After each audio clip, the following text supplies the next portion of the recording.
makes me feel alive.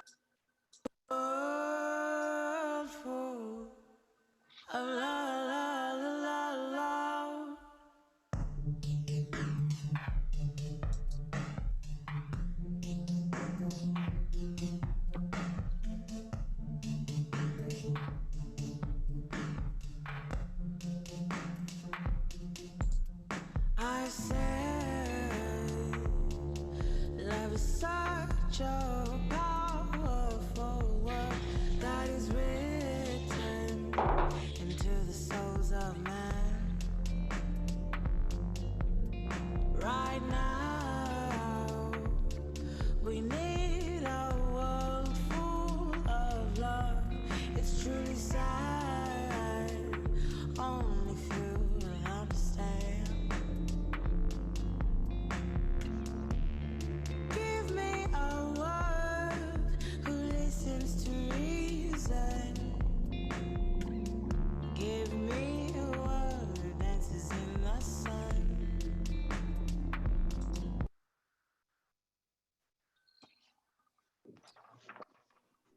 Good morning, everyone.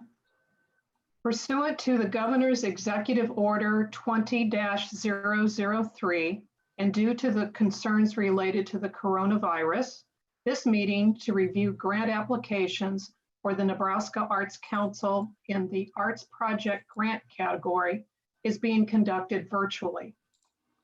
No member of the panel is attending in person, but are appearing virtually. The meeting is being hosted on Zoom from the offices of the Nebraska Arts Council at 1004 Farnham Street in Omaha. Because of social distancing requirements, this meeting is closed to physical attendance. However, applicants and the public have been invited to view the proceedings via a live stream. Instructions for the live stream are found on the Arts Council's webpage, in the media, and on the state calendar, where public notice of this meeting was made pursuant to statute. Applicants and the public will be able to see and hear the panelists' discussion of the applications, and a recording of the live stream will be available on the agency website. The public may make comment of this session at info.nac@nebraska.gov. That's info.nac@nebraska.gov. Finally, we ask for everyone's patience as virtual meetings are still new to most of us. In a moment, I will ask the chair to call this meeting to order. This meeting is being conducted according to the Open Meeting Act.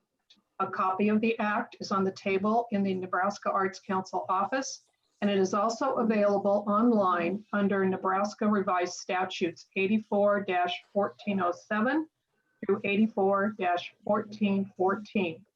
as is the Governor's Executive Order 20-003. The agenda for this meeting can be found on the website as well. Daryl, I'll turn it over to you. Thank you. My name is Daryl Hundergaard. On behalf of the Nebraska Arts Council, I'd like to welcome you to this meeting, this panel meeting. We've convened to review the applications in the Arts Project Grant category. Before we go to that, I'd just like to mention on September 29, 1965, President Lyndon Johnson, in a Rose Garden ceremony, signed the National Foundation on the Arts and Humanities Act into law. In that legislation, Congress found and declared several benefits of the arts to the American people. It declared that the arts and the humanities belong to all the people of the United States, and that a nation must not limit it to science and technology, branches of scholarly and sculptural better analysis of the present and a better view of the future. We're here to support the aims of the Arts and Humanities Act. This is an important and essential task for the citizens of the state of Nebraska, supporting the arts in the state of Nebraska. Decisions made by this panel will determine the decisions, then will be reviewed by the NAC Council at our next meeting, which is now scheduled to convene on June 9, 2020. I'd like at this time for each of our panelists to introduce themselves to one another and to those that are listening in, and I'll call you one by one. First of all, Ellen, would you introduce yourself?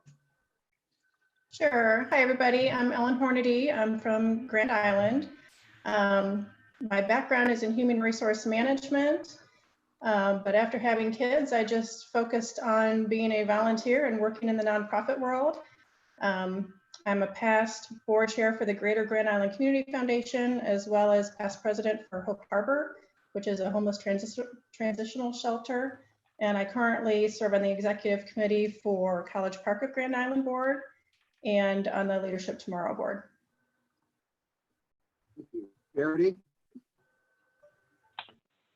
Good morning, everyone. My name is Charity Adams. I live in Cairo, Nebraska, and I farm with my husband and also have a consulting company called Vision Fusion Consulting. I do strategic planning and community development.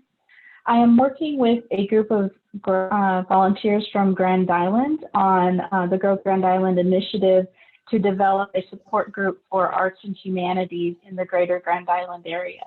And with that, I am complete. Travis?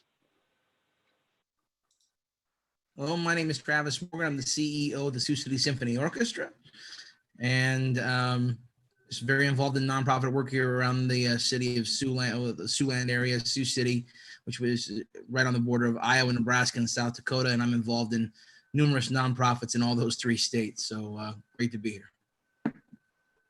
Paige?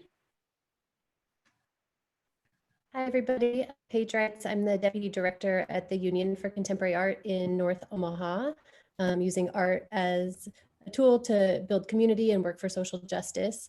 I'm also involved in a lot of different arts organizations here in Omaha. I'm currently on the board of Opera Omaha and also One Omaha.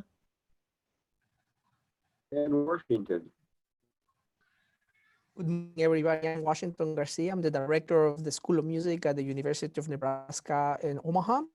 I'm also a special assistant to the senior vice chancellor for a special project. So I work with other areas within the university. I'm an art lover, and in any shape or any form, and I'm currently the chair of the advisors group at Opera Omaha. I'm also a board member for OAYO, the youth orchestras.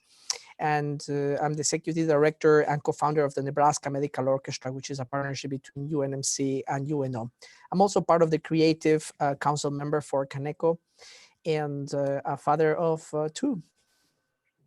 Thank you. In addition to the panelists that you just met, there are several Nebraska Council staff members that are present today. They include Suzanne Wise, who's the executive director of Mike Markey, who is the deputy director, Rachel Morgan, program specialist, communications manager, Chad, I'm going to mispronounce it, Dolzo, and he's on hand to assist with technical issues that arise during this tool meeting. Grants administrator, again, Jennifer, sorry, Jennifer, go ahead. Pronounce the last name.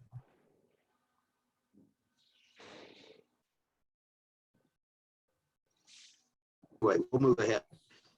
Jennifer's here managing the scoring on the online grant system, and Stephanie Plummer is taking the minutes. Before we proceed, Suzanne, Executive Director, is there anything you'd like to talk about?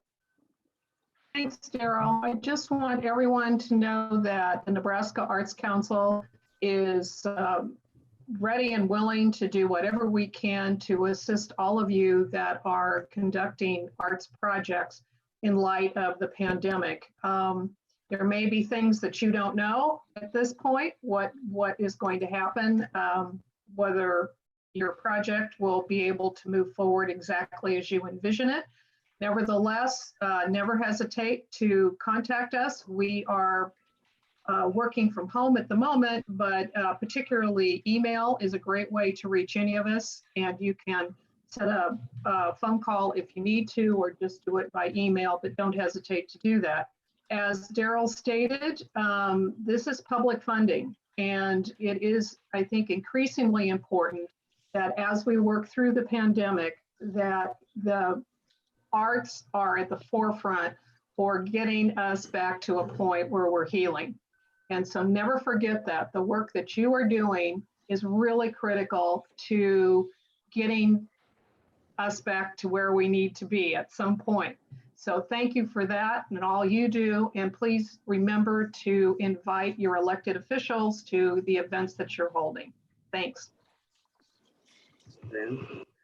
Mike, would you go through the process, the procedures that we'll follow today? Be glad to. First of all, welcome everybody to the live stream in this brave new world of video conferencing.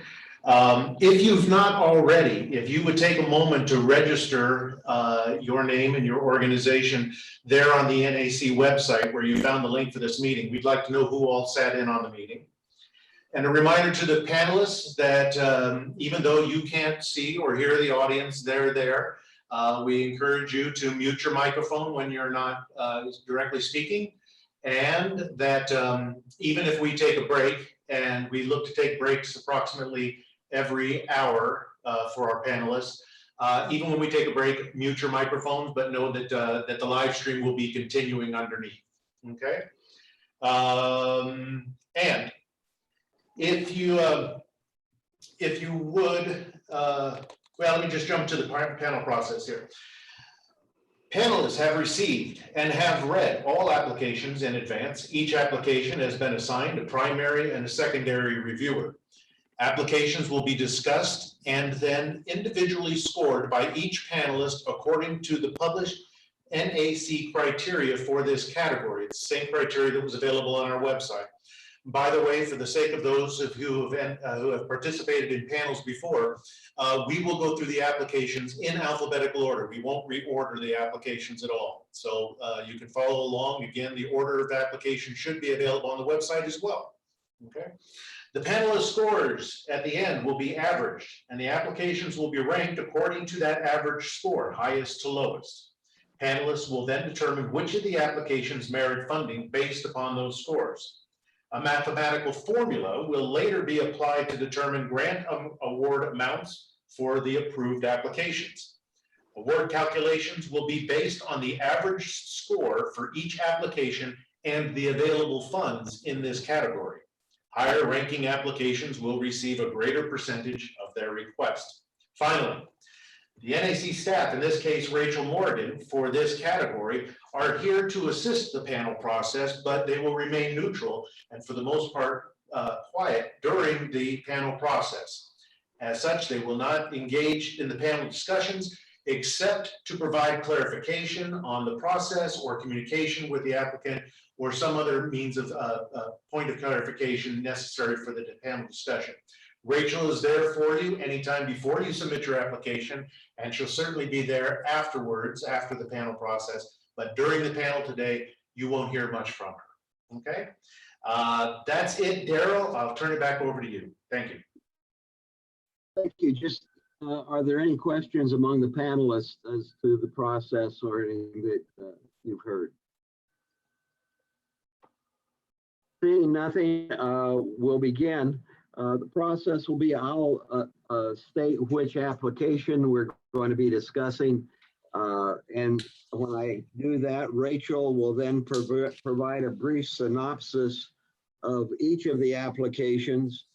And then I'll call on the primary and secondary reviewer. And then we'll give the other panelists an opportunity to join in that discussion. The first application that we will be discussing is application number 3097, African American Empowerment Network from Omaha, project title 10th Annual Christmas in the Village. They're requesting a budget or they show a budget of $31,125. They are requesting $6,475. Rachel? So the NEC funds will help pay for local artists, dance, and children's groups performing in Dreamland Plaza during the 10th annual Christmas in the Village North Omaha Artist Showcase, which will happen on Saturday, December 5th. The event overall covers a 7-block area. Additional funds will help pay for a balloon artist, decor, and face painters. Christmas in the Village is a holiday tradition that has attracted 5,000 plus visitors throughout the state and the city. Thank you. Helen, you're the primary reviewer of that. Okay, under artistic quality, I had, they provided great detail on their project description and goals. Their artists are highly qualified, and it's providing a great artistic value to the community. It's part of the North Omaha Village Zone Revitalization Plan, and it's in its 10th year, and it's also focused on the rebirth of the arts, culture, and entertainment district in their community.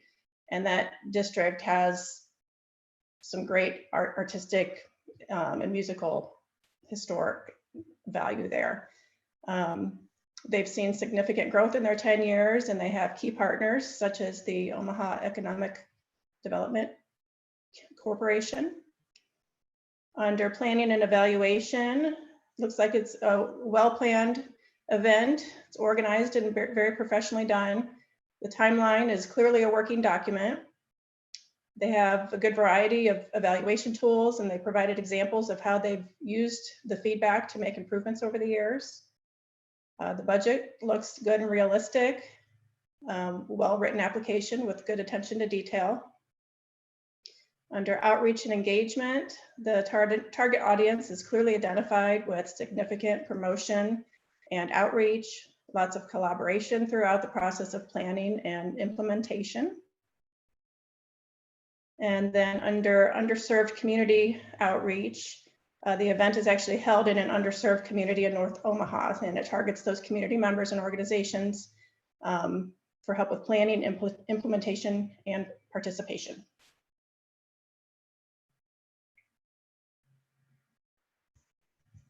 Thank you. Washington? This is an excellent project, had a very, very good description with very clear goals. It was also very impressive that there were several constituents supporting the event. So the engagement was quite outstanding. It shows great community engagement and shared goals to improve the community to be a better place to live in. There were several and varied indoor and outdoor activities in the proposal for children and adults, including free books, hats and gloves giveaway, free carriage rides, which was great. I might use that, and others. There is a huge value to the community in this proposal. The only thing is I could not find a website for the event other than the general description in the Empowerment Omaha website. The planning and evaluation strategies are very well thought, including a visitor sign up to win a 30-inch flat screen TV. So I thought that was very enticing. Volunteers survey the visitors, and feedback from different participants seem to be gathered very efficiently and comprehensively. There's also a meeting to review all the aspects that could be improved in the future, and they seem to be applying that feedback very successfully. This is used again to make sure that the proposed goals are being reached. Specifics of these were provided in the proposals and were very effective to clearly demonstrate how the feedback is being clearly and actively used. There seems to be a very good promotional approach to this project that includes, again, several constituents.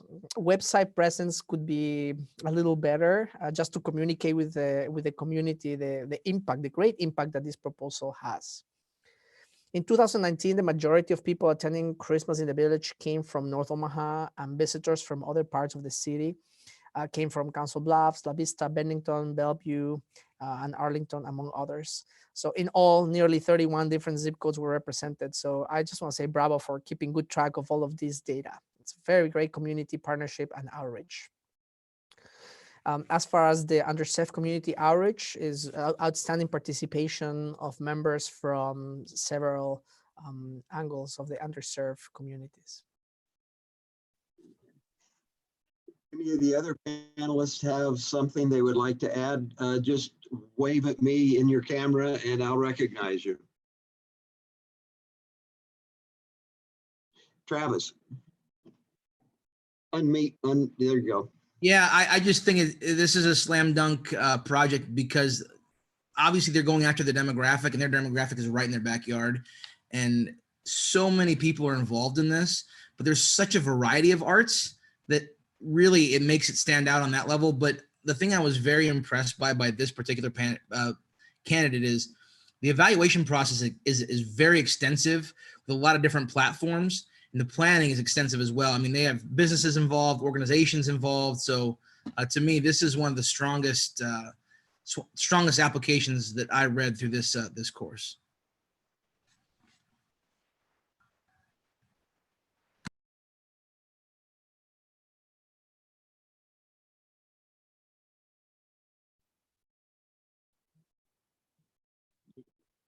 Yeah. Anybody else have any comments they would like to make? Any other panelists?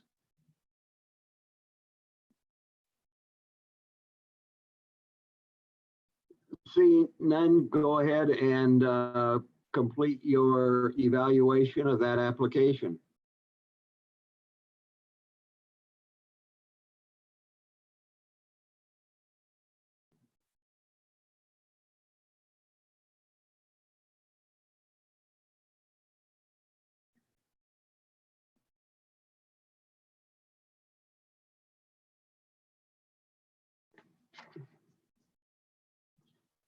Okay, the next application is number 3098 from Amplify Arts from Omaha. Project title is Generator Grants. Their total budget is $21,914. They are requesting $7,500. Rachel? Funding from the Arts Council will support stipends for all artists who curate or show work as part of Amplify Arts Generator Grants program from July 2020 through June of 2021. Amplify Arts will host 6 premier events and 6 public programs per year and maintain regular gallery hours to maximize impact. In 2019, the events averaged attendance of 80 to 100 patrons. Over 100 patrons attended the most recent opening reception. And by June of 2021, they hope to have served more than 100 unique artists through this program. Washington? This is a very, very, very strong application. The artistic quality of the proposal is very high. All the artists involved in the project are top tier and possess excellent credentials.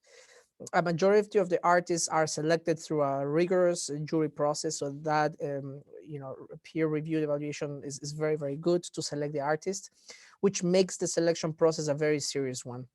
The artists involved also represent a wide variety of artistic backgrounds, which makes this a very comprehensive proposal in regard to artistic quality. Additionally, the institution has an excellent website that looks very professional. So communication on that aspect is very, very good, very easy to follow and understand their goals, their mission, and the project. It also sends a very clear message that their mission and vision is carried out at high levels of artistry and professionalism, both from the administrative part as well as the artistic part. Goals are clearly articulated, including components of each exhibition and ways to measure progress. The application paid close attention to detail. The websites with sample works were provided, as well as a clear timeline. All the components of this proposal were articulated clearly and efficiently. I give them an A+ for presentation, which is very good. And this provides reviewers, artists, administrators, and other members in the community with a solid environment of trust based on excellence. Excellent budget proposal and requests also based on realistic expectations and equitable distribution of the budget as well, meaning that compensation seems fair for everybody involved. It would be great if artists could get paid a little more, but as an artist, I'm biased on that. As I said, the budget is very, very, very good.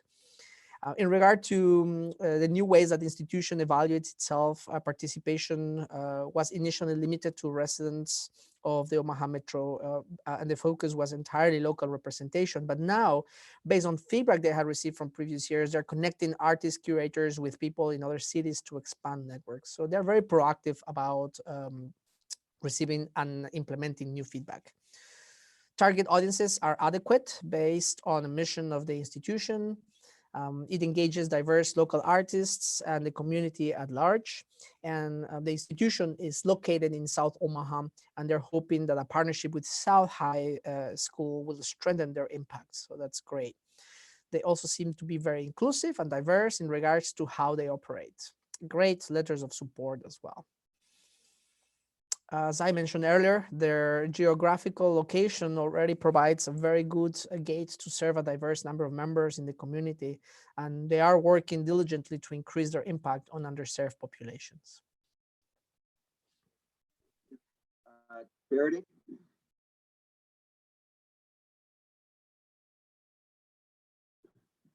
I think Dr. Garcia adequately described the application. I was a little bit muddy on what their exact project goals were and what we were exactly funding. I believe that their partnership with the school system was remarkable, and I really appreciated that. And I thought that would merit our involvement in this application. Beyond that, I think their artistic reach is excellent. And I also believe that their community partnerships are solid. And with that, I am complete. Any other panelists have any discussion?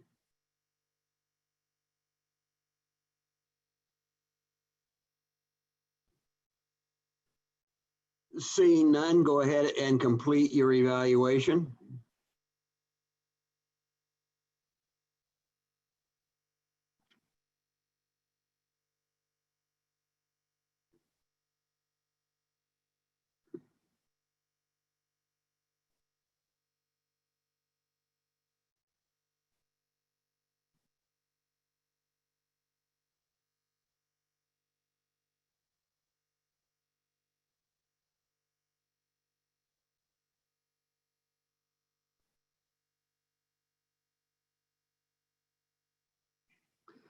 Next application is application number 3099 from Angels Theater Company from Lincoln.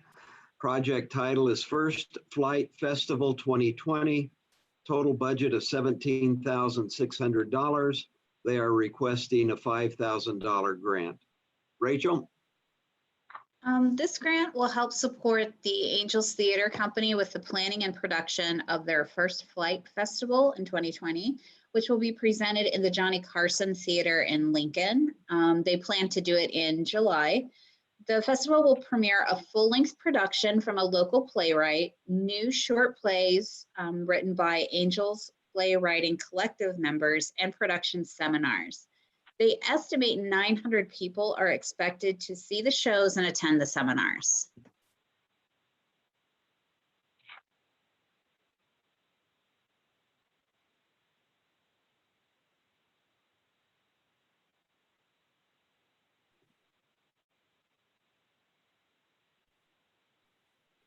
Okay, Charity.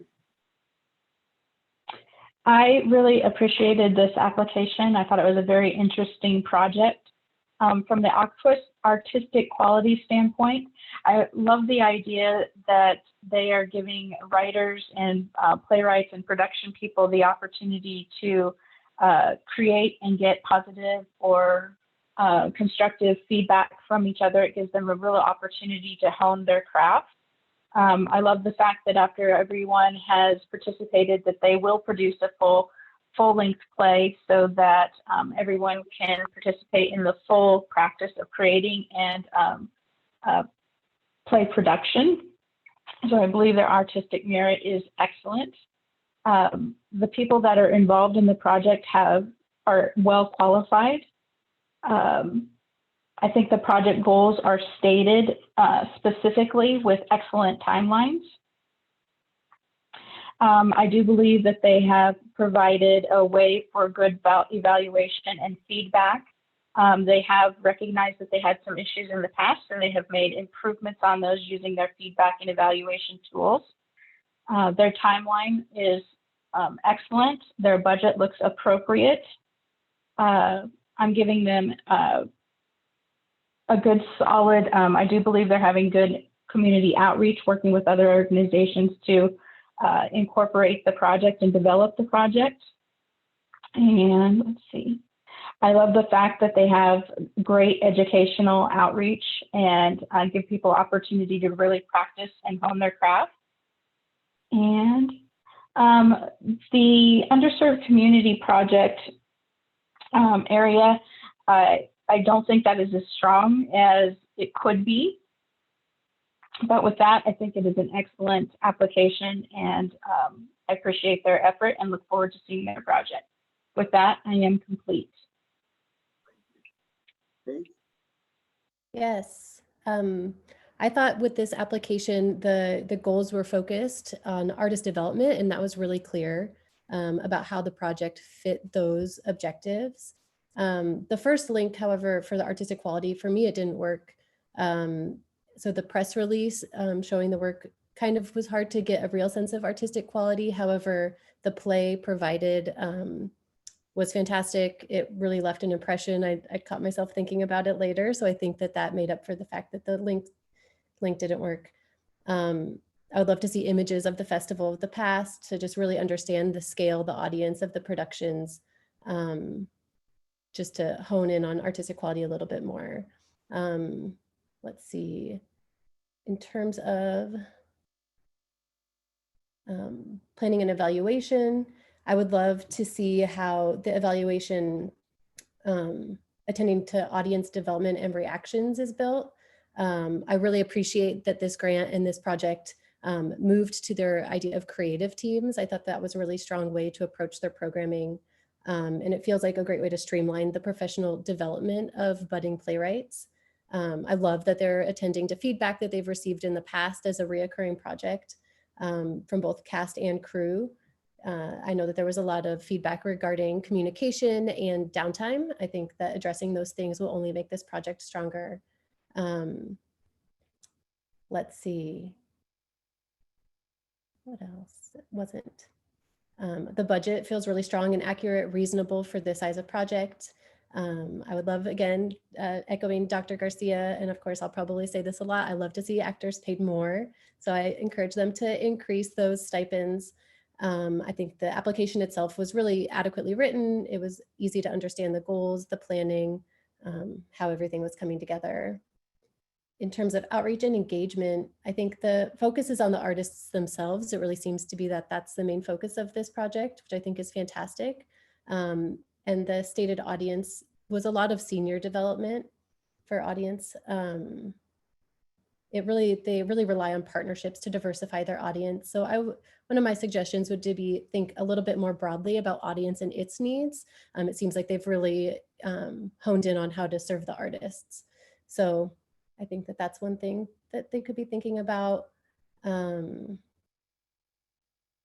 I'd also like to know a little bit more about how they do the artist outreach. Is it passive, or is there an active way that they're seeking out participants in their program? I love that they have partnerships and connections to teachers in the region as well. I think that's a great way to bring in more playwrights or aspiring playwrights. In terms of outreach to underserved communities, both in their in-reach and outreach efforts defined, I think that those could be a little bit more robust to fully understand their efforts and their goals surrounding that outreach. Any other panelists have comments? I would like to provide some feedback as well. I enjoy reading this proposal very much. It's great great program, great proposal. There's a really good artistic merit to it. It was not as clear to me when I was reading it, the value to the community. That wasn't very clearly articulated, as clear as it could have.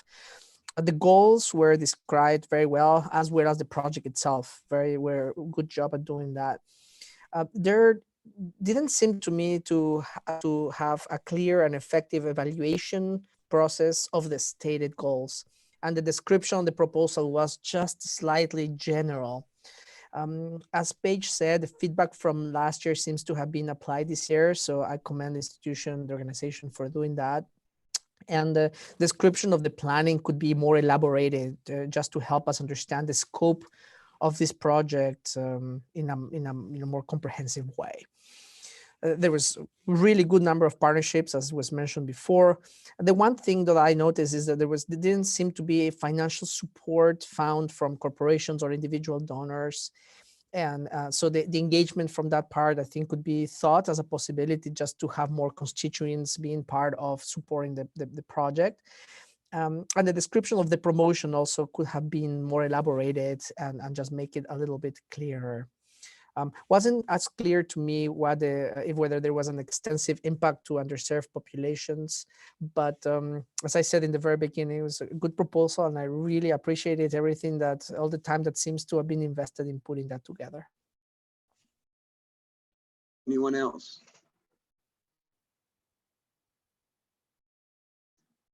Seeing none, go ahead and complete your evaluation.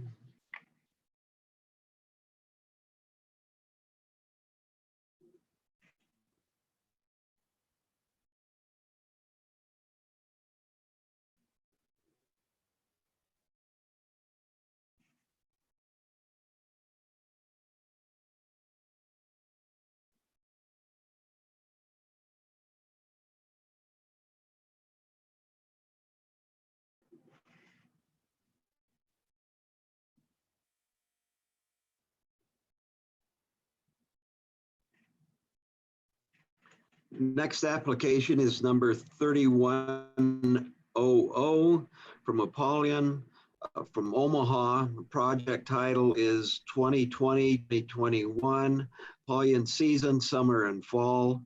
Their total budget of $32,941. They are requesting $7,476. Rachel?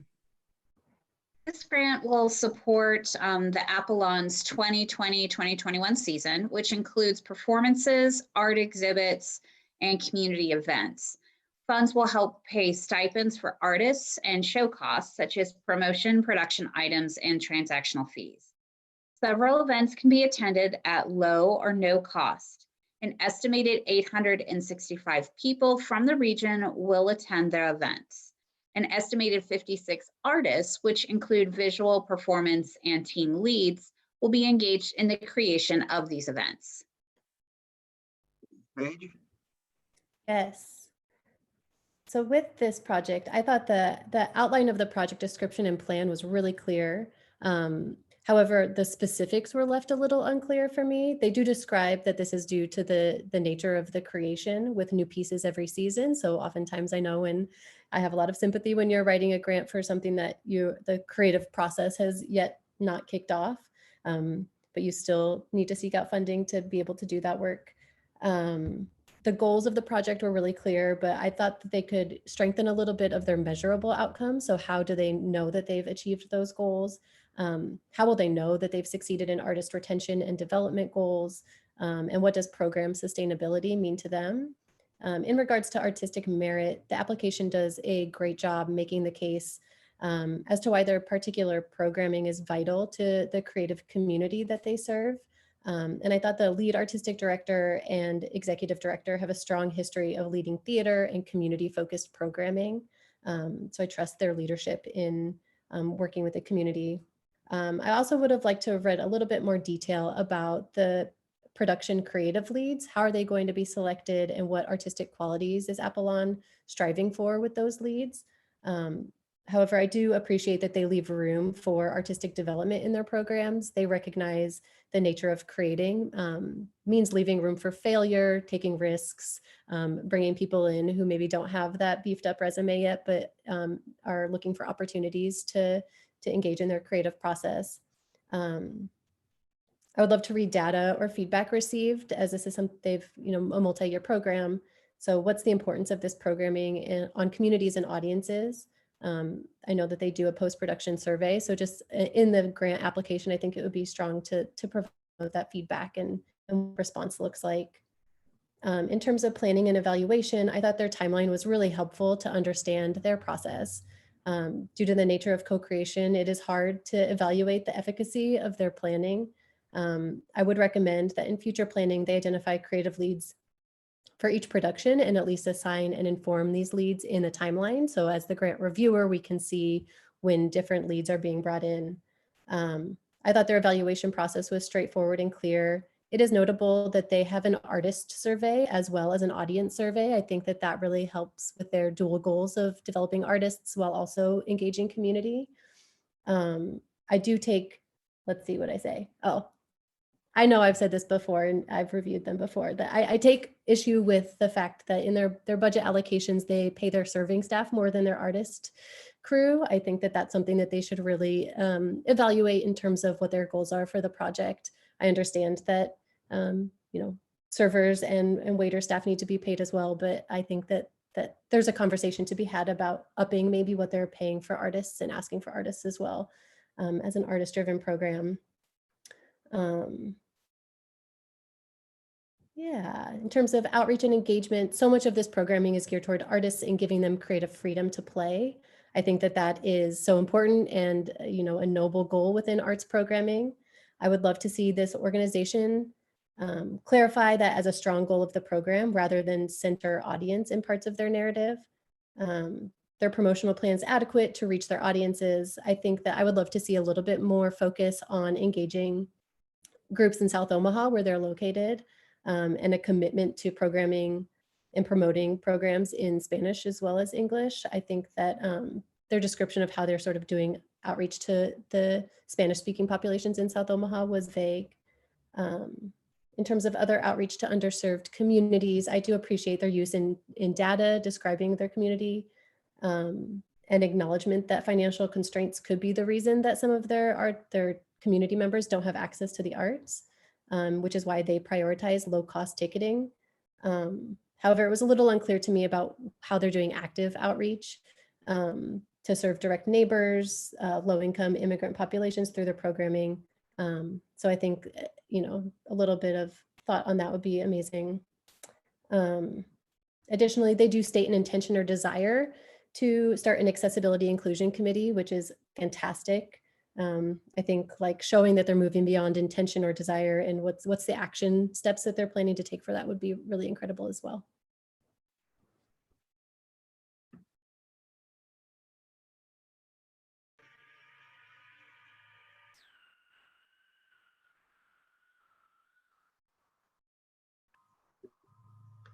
Ellen? I felt like this project was a great opportunity in the community for new and experienced artists to work together to create original work with a peer-reviewed environment, provides opportunities for growth and learning from each other. I like that the artists are welcome to be involved in script development, open mic nights, and monthly meetups for visual artists to share tools and tips with each other. They're offering unique programming not generally found elsewhere where attendees become part of the performance, and high levels of artistic freedom and collaboration among the artists. Under planning and evaluation, they've got evaluation tools in place. The timelines in place, I was a little unclear on who's doing what. I think it could probably be made into a little bit more of a working document where you've got assignments made and you can kind of track along the way as things are getting done. I think their new model of going from 6 to 4 performances per season will likely help them to better reach their goals. Under outreach and engagement, on their promotion, there's a wide variety but they stated that many items are done as budget allows. So it's not real clear how consistent all of those areas of promotion are happening. There was great engagement of artists in all parts of the process, good community partnerships. Their plan to establish an inclusion committee will be a key in getting their message out and expanding their reach of attendees.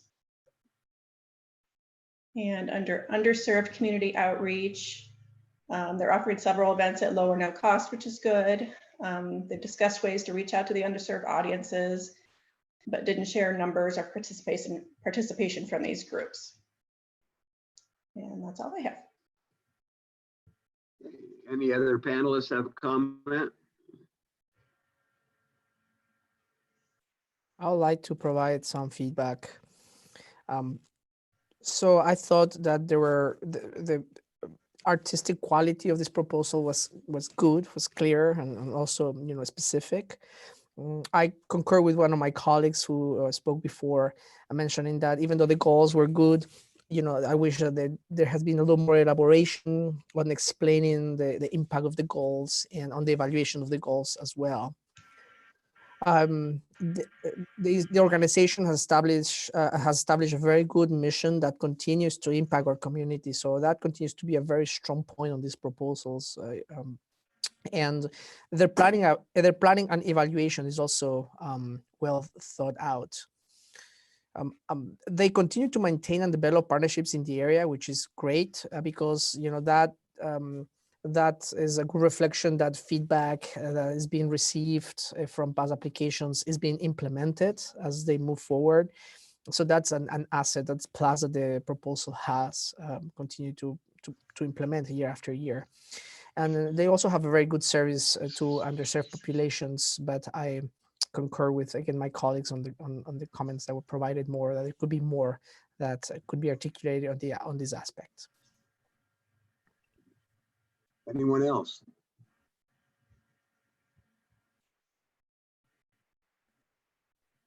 Seeing none, go ahead and complete your evaluation.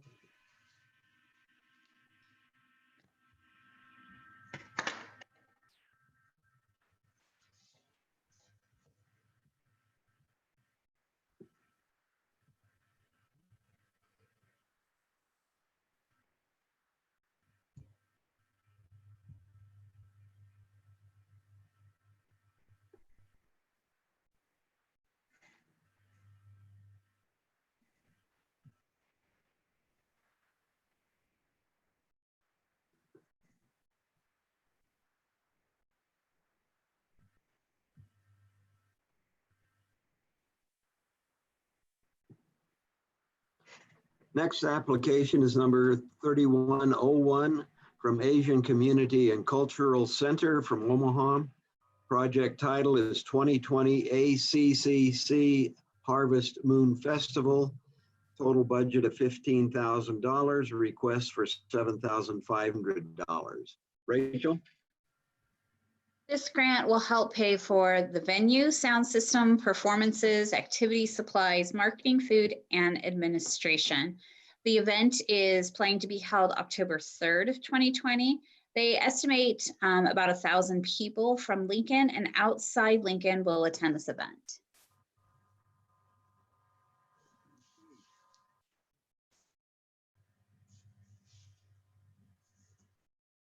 All right, I'll kick it off.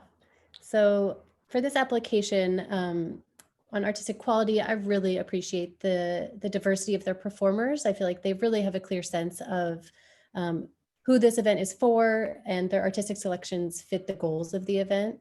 The quality of the artists is compelling, and the annual event has continued to show a demonstrable draw for the artists that they engage and for their audience. I do wish they would expand on new acts every year. I think that would really keep it interesting for attendees. I know that there's some things keep people coming back every year, but I think an element of new artists and new expansion could be great. I also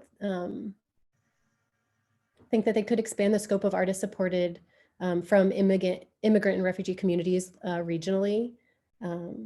I know that there's a ton of talent that we have throughout the state. I think that that could really make this event really strong. And then while the goals are identified, they could have been more measurable in terms of stated outcomes. It is really smart programming that they're adding services to the population served. I think that that really creates a robust event that engages people in the arts, but also provides vital community services. In terms of planning and evaluation, as a festival in its 7th year, their description of how they plan to review the experience for artists and audience could be much more robust, I think, with examples of what they will ask or how they plan to review. I think that would help give a clearer idea of what's most important with this event. What are people coming back for? What are, what is the benefit that communities taking out of it? I think their planning timelines clear, robust, complete with dates and leads on each task, which was fantastic as an applicant to read.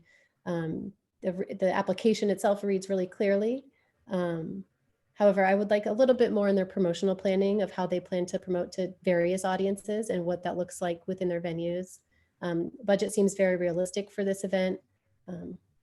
I did right. I would encourage upping artist stipends. In terms of outreach and engagement, they have such strong partnerships that they've developed over the last 7 years, which surely adds to the success of the event and shows community importance. The event itself has many different entry points for engagement, which I think is fantastic for different audience members, that they're really thinking broadly about their draw, and that a lot of their attendees that they're hoping to reach have various needs that they're meeting. It seems very accessible in terms of format and content. I am curious if there have been any accessibility issues in the past identified and addressed. In promotions, I would like to know the various means of outreach to the different target audiences. Will promotional materials be in different languages? Will caseworkers promote and invite their clients to the event? Just like, what does that look like in terms of grassroots outreach efforts? And again, more demographic data on previous events could also be provided. In terms of underserved community outreach, based on the performance services and content, as an application reviewer, there was a lot that I could assume in terms of underserved populations. However, I think more context could have been given in the grant. This event is positioned as a community-wide resource, which I think is really, really wise. It allows for a broad community to learn about and support a diversity of cultures that makes up Lincoln, which I think is just absolutely vital to a strong artistic community. And I would just love to know what responses in previous years have been from different demographics and various community members. But overall, I think that this event, this application really presents a strong, clear case for how important the program is to our cultural community. Ellen? Yeah, I felt this was a key event in their 7th year targeting the immigrant and refugee communities. Felt like their goals were well stated, but it wasn't real clear how they're being measured. And I would have liked to have seen more detail provided about the backgrounds of the artists and the administrators. Under planning and evaluation, nice detailed timeline. Again, the evaluation process is a little unclear. They did give examples of changes that have been made based on feedback, but it's not clear who that feedback came from or how they got it. The budget seems to be very generic round numbers. So wasn't sure if they were just kind of taking a guess. I would suggest using prior year actual numbers to kind of start your new budget for the new year and have, just didn't seem like the round numbers were going to be real accurate. Under outreach and engagement, the target audience is stated. It'd be nice to see some demographics. Appears the outreach and engagement are happening, but there are limited details. Like Paige said, you can assume a lot, but it'd be nice to have a little more detail spelled out throughout some of this. They do have strong community partnerships, which is great. And then under the underserved community outreach, they're clearly targeting the refugee and immigrant communities, that they already work with. So it's a good expansion on that. And that is all. Any other comments from panelists? I would like to provide some feedback as well. I thought that the core of this proposal was very, very good. I mean, the goal, what is meant to do, and impact. However, I had a very hard time fully understanding the impact, because I thought the how the grant was written is a little bit sometimes too general, a little too vague, and it could have been more specific. For example, I thought the artistic merit was not as clear. In the goals also were very, very general, not specific. For example, there was a sentence that said, in the goals, it will benefit the clients that we serve. But I couldn't understand how that would benefit the clients that they serve. So I think more elaboration on that aspect would be very beneficial. I had a hard time understanding the budget aspect.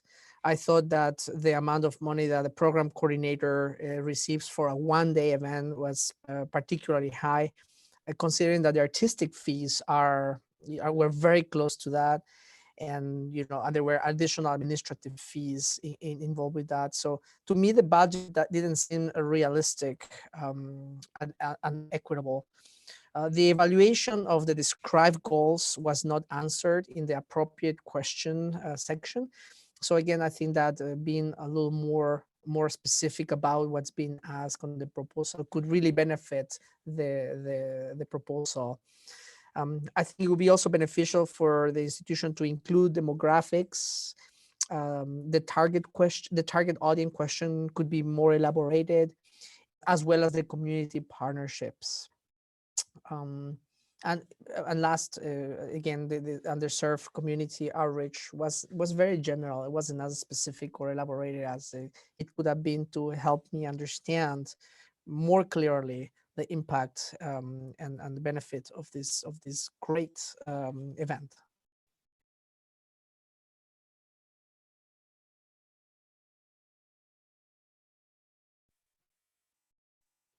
Anything further?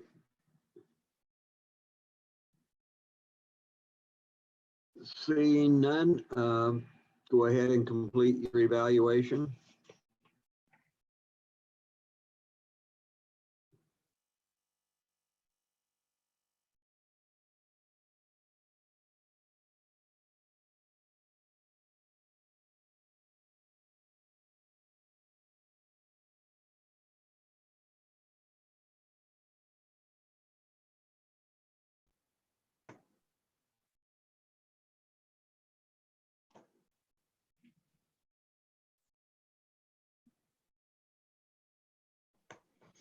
The next application is number 3102 from Capital Jazz Society from Lincoln. Project name Capital Jazz Society, July through December 2020 events. Their total budget of $14,265. They are requesting $3,290. Rachel? This grant will help pay the artists who perform during the Capital Jazz Society's Monday evening events that happen July through December of 2020 in Lincoln. They expect approximately 1,000 individuals of all ages in Lincoln and the surrounding communities will attend the anticipated 25 Monday evening events.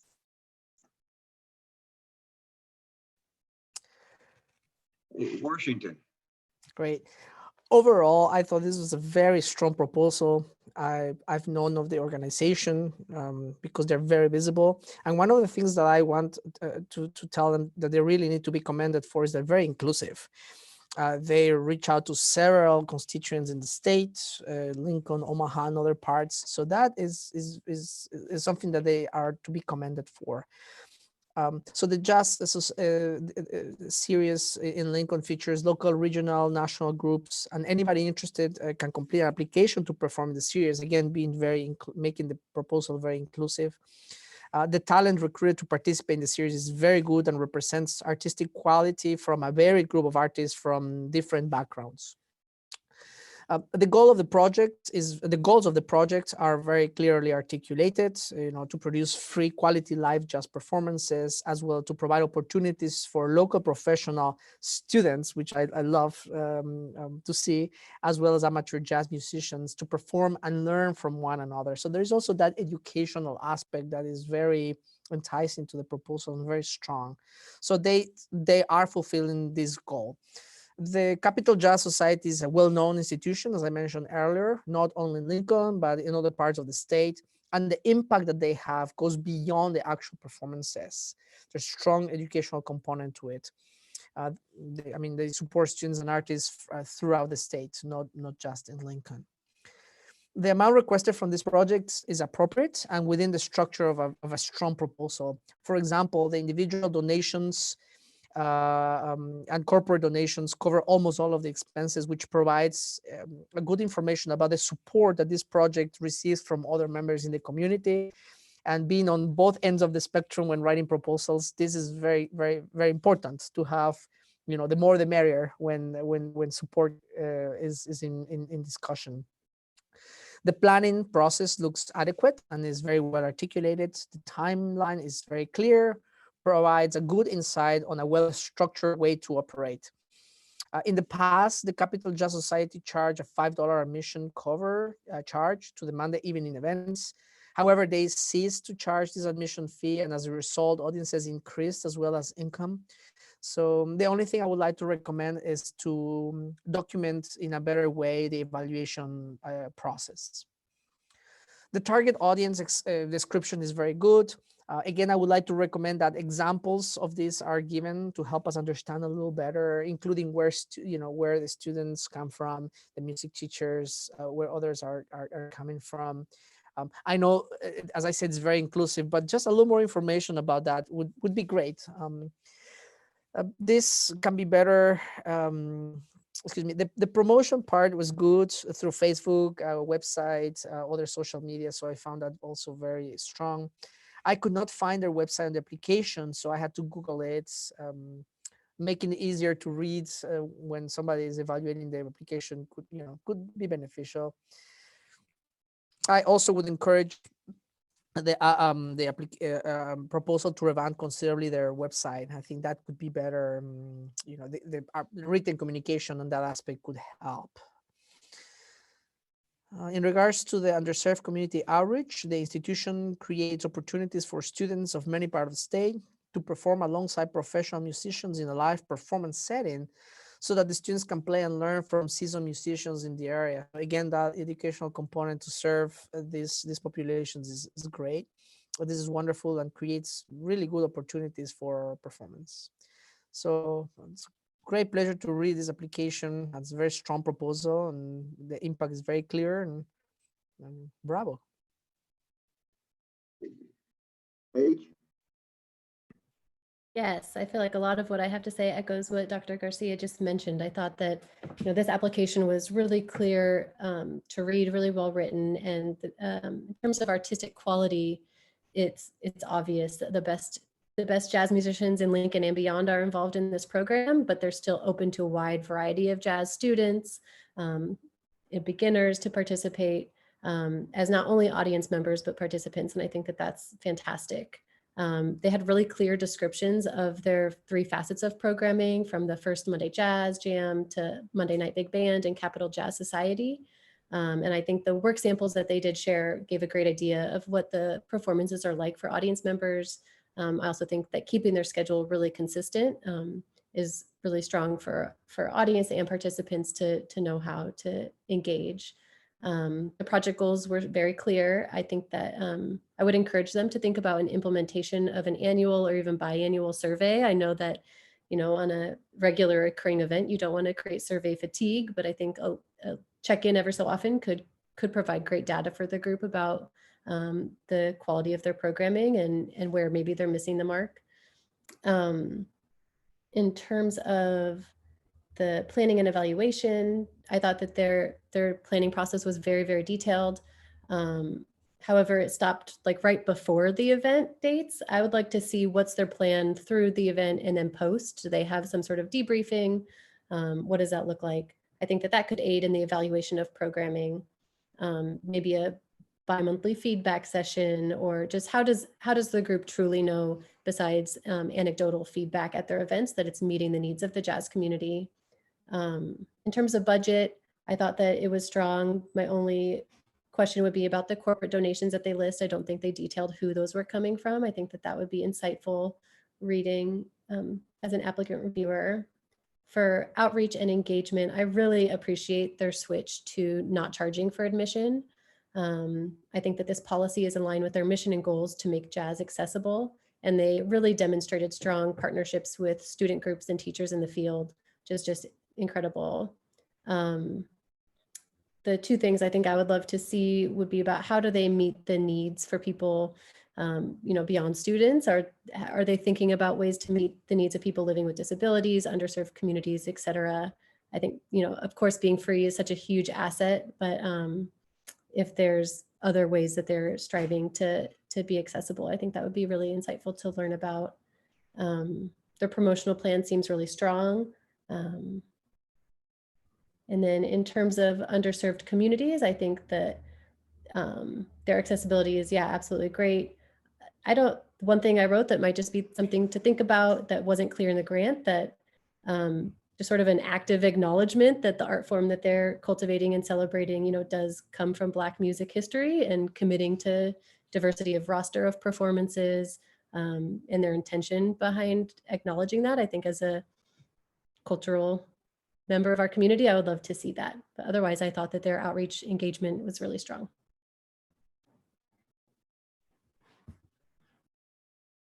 Thank you. Any further comments?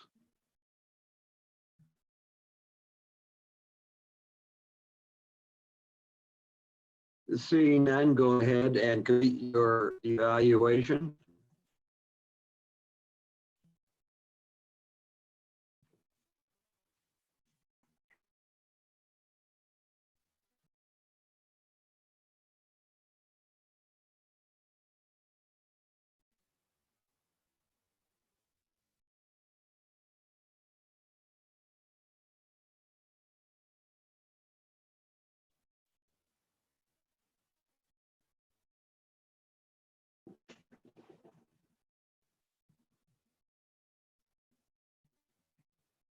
Next application is number 3103 from Flatwater Shakespeare. From Omaha, or I'm sorry, from Lincoln. Project title is William Shakespeare's King Lear, starring Bob Hall. Total budget of $24,866. They are requesting $7,376. Rachel? So this grant will help pay the artists collaborating to produce William Shakespeare's King Lear at the Swan Theater at the Stables at Wyuka in September and October. They anticipate over 20 cast and crew members will be hired for the production, and an estimated 900 plus people will be in attendance. Ellen? So this program is in its 20th season and does have a reputation as being a strong quality program with strong artistic merit. The focus is on celebrating their roots as well as expanding their reach this year. So I thought it was a great idea to put Bob Hall in the lead actor role as a potential draw for people. Under planning and evaluation, they had a good detailed timeline and planning process. For evaluation tools, they only listed ticket sales and audience surveys. I'd be interested in more information on how, when, and where the audience surveys are conducted. Are they on site after each performance? Are they emailing them out later? How is that happening? Under outreach and engagement, they've done a good job of not only reaching but engaging the senior and student groups. Also offering discounts to those two groups. I like that they go out into diverse neighborhoods in the spring and summer in addition to this program to try to reach a broader audience. Under underserved community outreach, they have a nice number of participants from the senior and student groups. They're also reaching audience members from smaller outlying communities that may not have as many opportunities in their small towns. as well as the deaf and hard of hearing community that specifically mentioned. They didn't really mention any outreach to ethnically or racially diverse groups. So it'd be interesting to hear their thoughts on that. And that's all I have. Travis?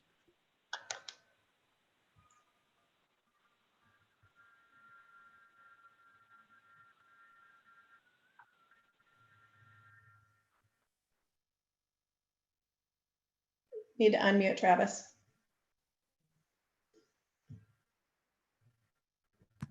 Sorry about that. Work samples were pretty good. I like that. Dying art that they're trying to bring to life, obviously, is something that's needed. No real talk about the reach of the underserved, though. They really didn't hit on that as much as I probably like to see what they were doing to help the underserved community.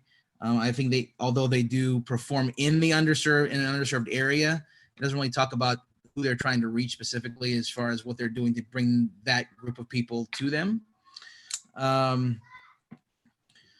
They're also, I would like to see them they're very good about working with colleges, a lot of area colleges around that area that they reach out to be a part of the production or get them involved. But I would think that they want to get more high school programs involved as well, just because of the fact that if you're not working on the high schoolers, then in down the road, the college kids are not going to follow, because you're not doing anything at the high school level to get people interested to take those kind of classes in college. I'd like to see them reach out to high schools a little bit more for an education aspect. The budget seemed reasonable. Equity actors do get expensive, and I know at least one of them is an equity actor. So those do kind of tend to bust your budget up a little bit.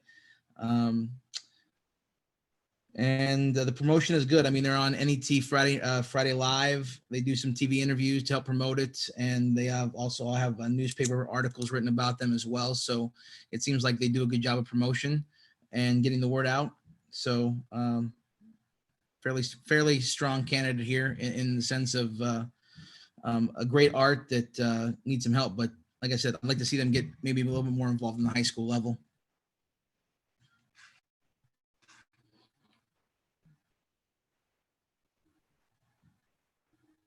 And that's what I have. Any comments from other panelists? Yes, I would like to provide some feedback as well.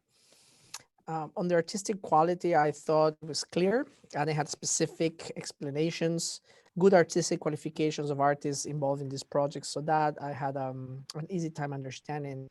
The budget part on the next section was a little bit trickier. I mean, the administration of 2,500, it was not specified for what in the budget in the Excel sheet. So I thought a better job could be done and being more specific. I also found interesting that there was no financial support from corporations or individual donors or more constituents, which a project like this should have no difficulties whatsoever securing support from others. I think relying on the ticket sales for most of the revenue is, could be a little too risky. And the evaluation process could be explained in a more elaborate way to understand better impact on that, as well as the promotion. I think it could be, they could be more visible on how on the goals and the impact that they're having. So better promotion could benefit the project tremendously. Thank you. Anyone further? Go ahead and finalize your evaluation.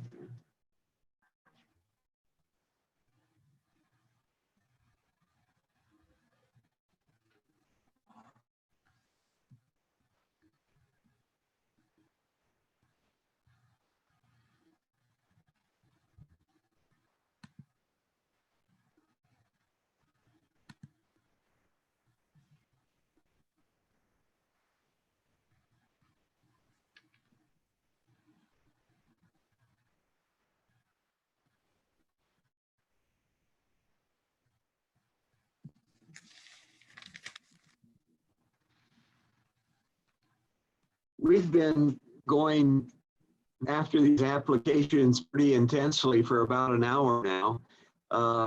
We can take a 5-minute break unless all the panelists want to continue without a break. I just see some raised thumbs, so we'll take a 5-minute break and reconvene in 5 minutes. Okay, and just so everybody knows, we will come back at 10:50, 10 till the hour, okay? Thank you all. We'll see you at 10:50.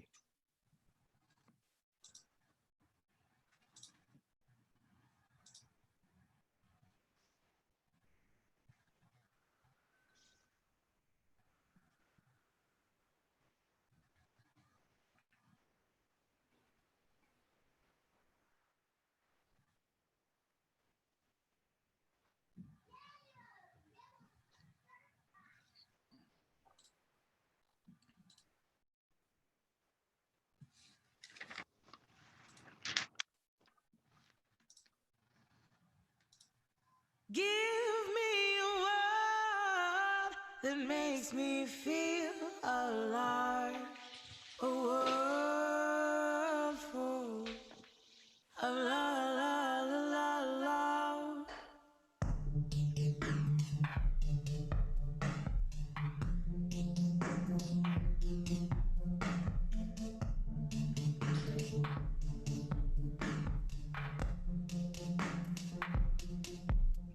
I said, love is such a powerful word that is written into the souls of man. Right now, we need a world full of love. It's truly sad, only few will understand. Give me a world who listens to reason. Give me a world that dances in the sun. Give me a world that makes me feel alive. A world full of love, love, love, love. Love, love, love, love. Love, love, love, love. Love, love, love, love. Love, love, love, love. A world full of love.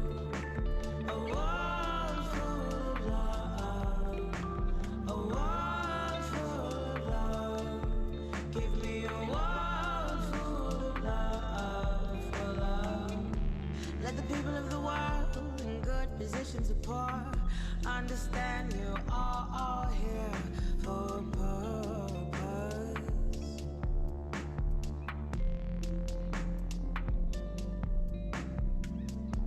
Like anyone else who's living right now, your heart's in your chest. It's beating right now, that means you got life, it isn't over yet. This life goes again. Only a fool says in his heart that he's never been blessed. Even while the breath of life every day escapes his lips.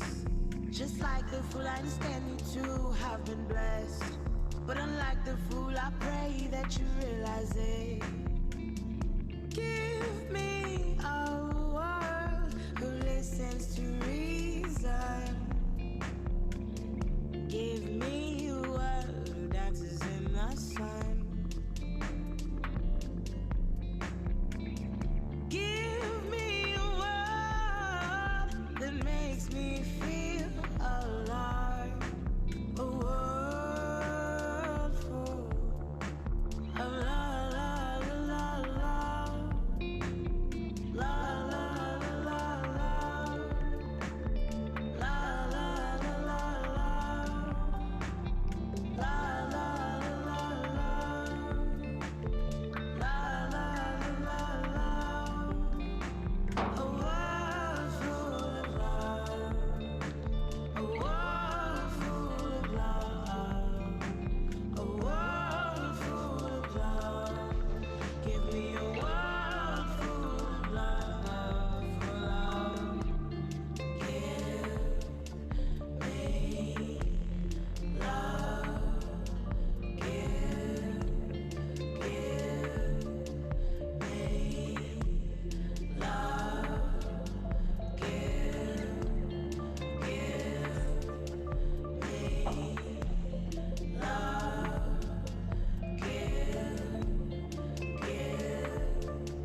Okay, I think we're ready.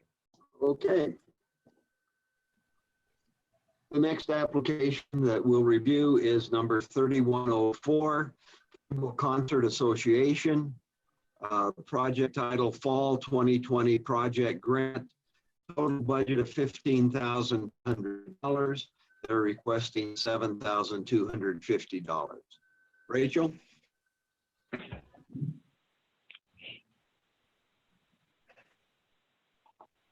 You're muted, Rachel.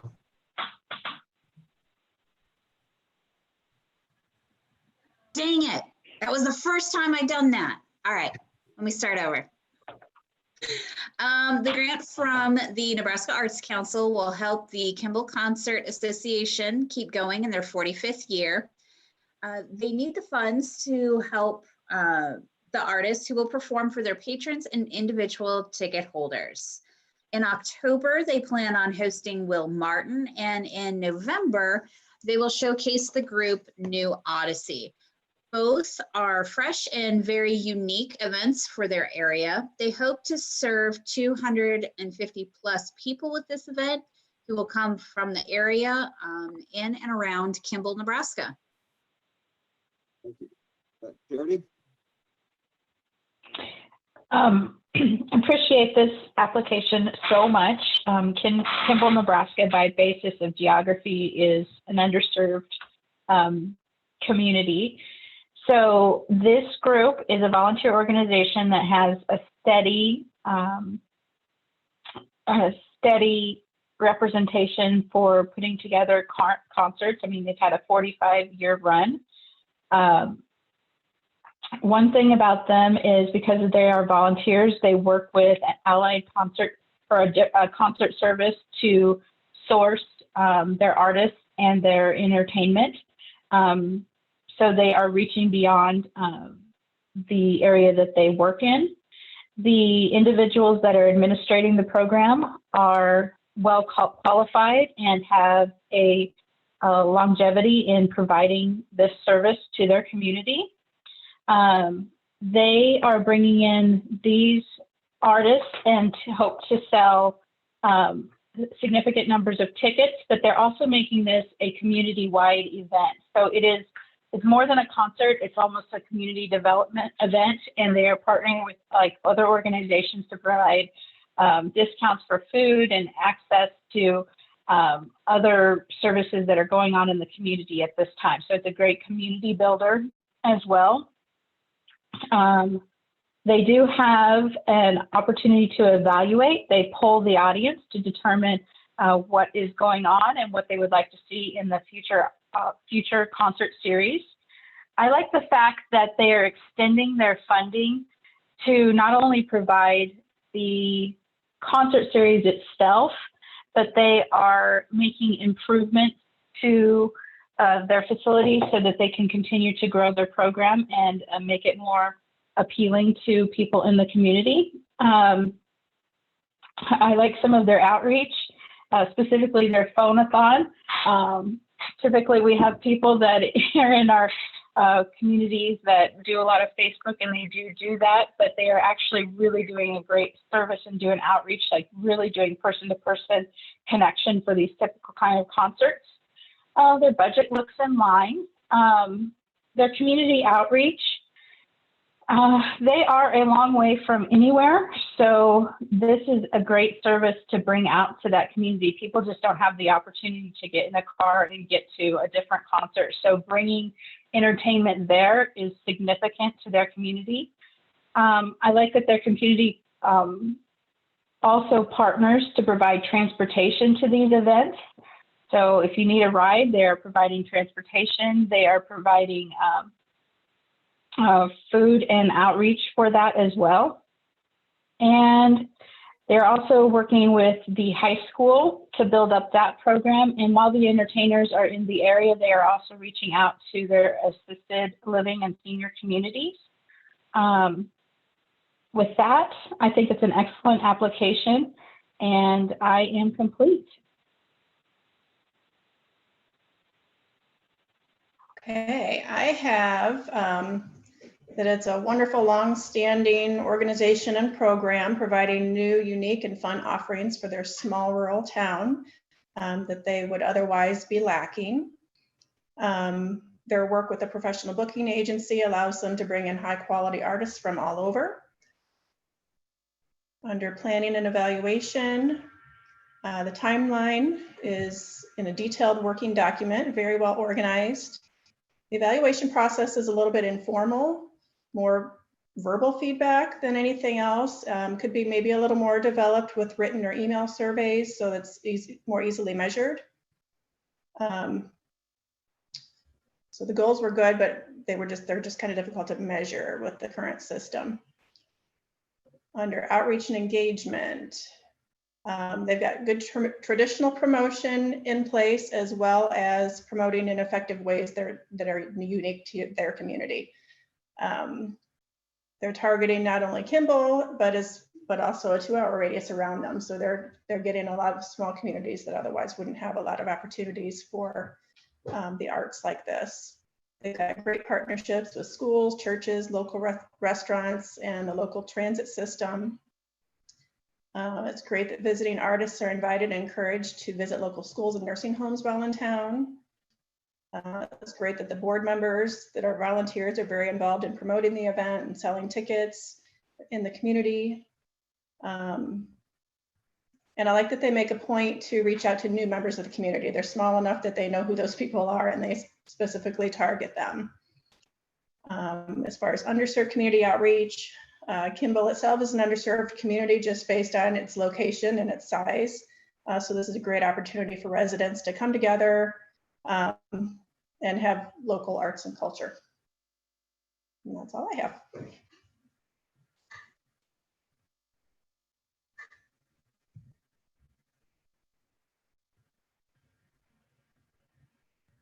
I would like to provide some feedback if the presenters are done. I really appreciate this proposal very much. I think they're doing a fantastic job. The artist credentials are very good, but I thought they were a little bit on the high end. So I think one recommendation I may have is for the organizers to reach out to their peers in the state, to other cultural institutions that might be able to help them identify options for other agencies that might be able to help them maximize more the dollars for the artists that they are bringing. The goals were really clearly articulated, which was basically selling more tickets and increasing the audiences. So it's really to the point. The feedback that they are receiving from the meeting at the end of the season when the project is assessed and evaluated is very, very good, very clear. And they're also to be commended for keeping the series for 44 seasons. I mean, wow, talk about sustainability. They're really just bravo to them for doing that.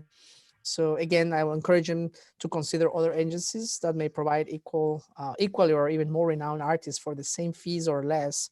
And I know, again, I've been on both ends of the spectrum as a performing artist and as an organizer of an event. And I know this is very tricky and difficult, but I think is worth exploring or considering. So good number of partnerships for the scope of the project, and also their answer about their community outreach and underserved community outreach was quite good.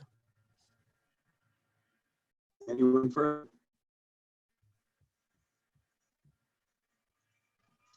Then complete your evaluation.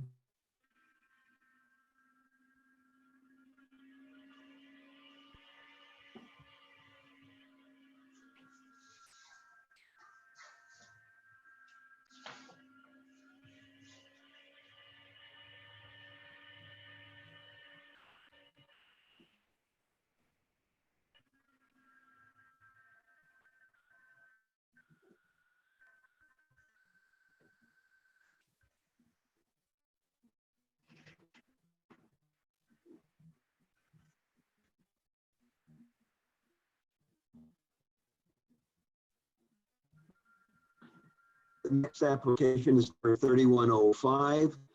The organization is Lincoln Calling. Is Lincoln Calling. Their total budget is $216,700. They are requesting $7,500. Rachel? This grant will support the 2020 Lincoln Calling Festival, which is taking place in various locations in downtown Lincoln in the beginning of October. Funds from this grant would support artist fees, artist materials, production costs, and coordinative costs. Last year, the festival served 8,500 people over 3 days.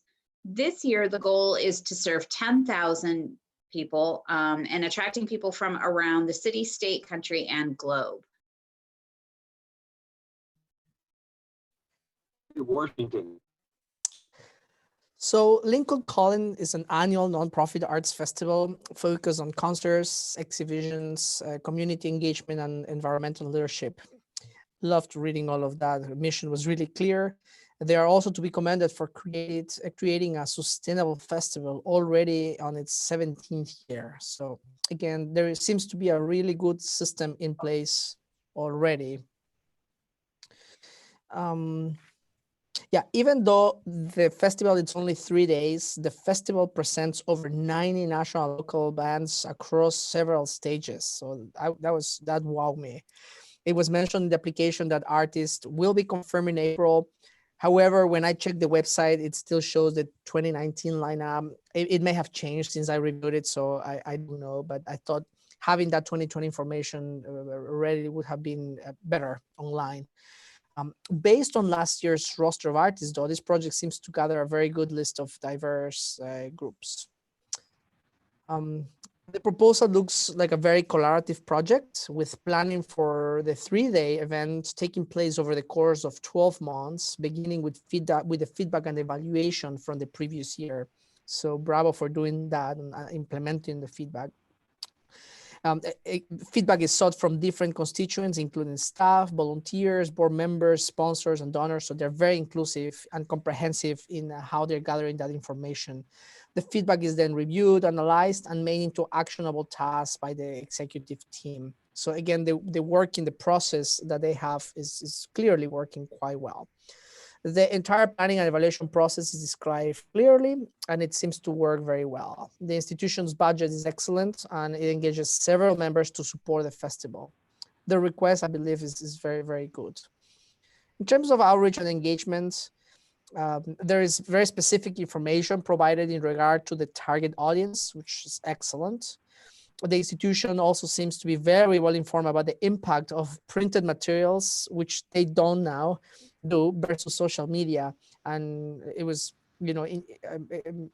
great scary, but great. I think it has a really good impact that they're investing around $20,000 in social media and, electronic ways to promote the event. And it seems to be working. So good job for, being very flexible to evolving as the environment changes on the impact in terms of promotion. The target audience age is 18 to 60, and it has and who has affinities for live music, art, community impact, and wellness. And that wellness part really caught my eye. So great. The proposal also articulated very well the partnerships that have been developed in an effort to strengthen outreach and engagement. It would be great if they could consider adding additional letters of support just to learn more about the great impact that I know this festival seems to be having in the community. It wasn't as clear what the impact was in regard to serving underserved communities. I couldn't really find specific examples like in other sections of the proposal. For example, in the partnerships, there was a clear list of all the partners, even a letter of support from one of the partners. So, but the proposal seems to serve a wide variety of constituents, and the artistic impact looks great, again, based on last year's, as well as diverse. It would have been great to learn more specifics about the underserved community's impact, but again, overall, in general, this is a very strong proposal, and I think that the organizers did a fantastic job compiling information and explaining the goals and impact.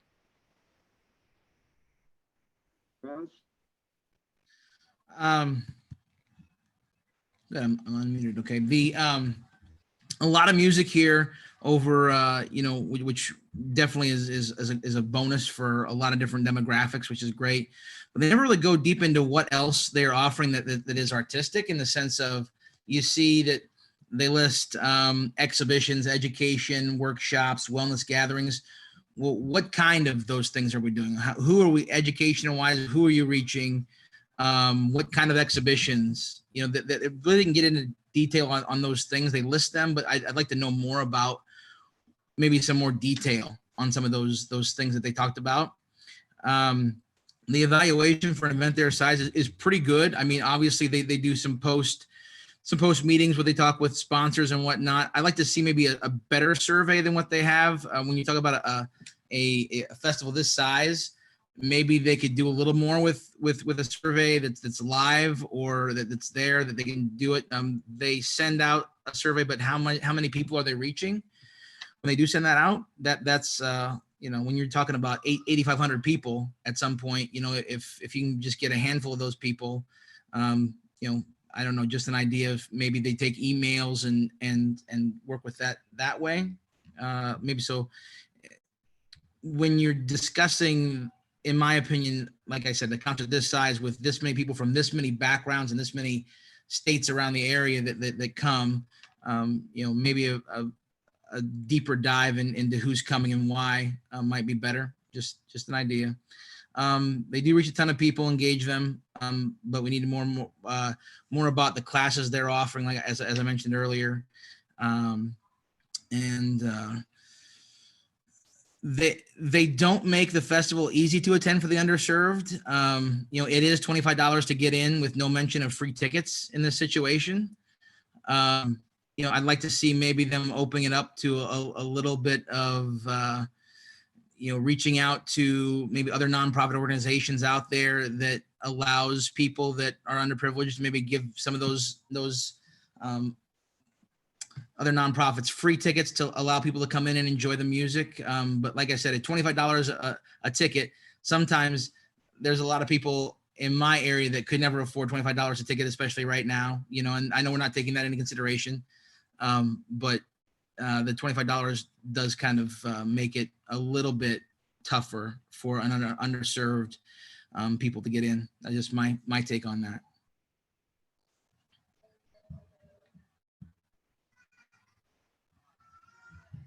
Okay, anybody have some comments?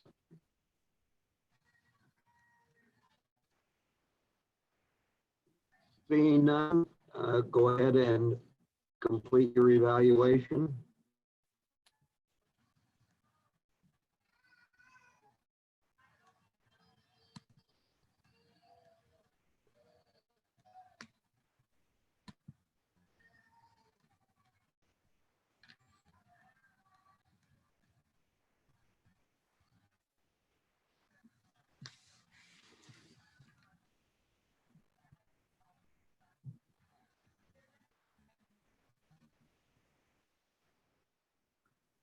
This application is number 3106, Lincoln Choral Artists. Project title, Scares, Saints, Haunts, and Holy Ones. Total budget of $4,521. They are requesting $2,221. Joe? This grant will help pay the artistic director and accompanist who will present the Lincoln Choral Artists series concert, Scares and Saints, Haunts and Holy Ones, which is being held in the fall of 2020 at First United Methodist Church in Lincoln. Travis. Founded in 1979, so obviously they're doing something right. You know, they're about 40 years old, which is shows staying power, which is good. So when you do something like that, obviously their planning is very decent. I saw that, you know, they're very board heavy. They rely heavily on the board to make decisions and to plan it out, and so they are pretty solid in their planning process. Now, granted, it is only one concert, so when I look at that and I see the possibilities here, just from the outside looking in, why not do two concerts? You know, you have one, you know, you'd like to maybe see another one possibly on the same day or a Saturday, Sunday, because of the fact that you do have a lot of talent on that stage. So just a thought there. But that, whatever, it's fine. But I did like the merit. I like the wide variety of music because this is something that really can touch on I like the pop culture aspect, and then I like the classical aspect as well. How you're getting a little bit of everything. So it is very a nice variety of music. They even had some Sweeney Todd stuff in there, which is great. So you're gonna attract a lot of different people because you're gonna get both sides of that. I like that. I would like to see more work samples though. They only had 2 work samples, I believe, and they were just more or less a flyer and a picture with some information on it.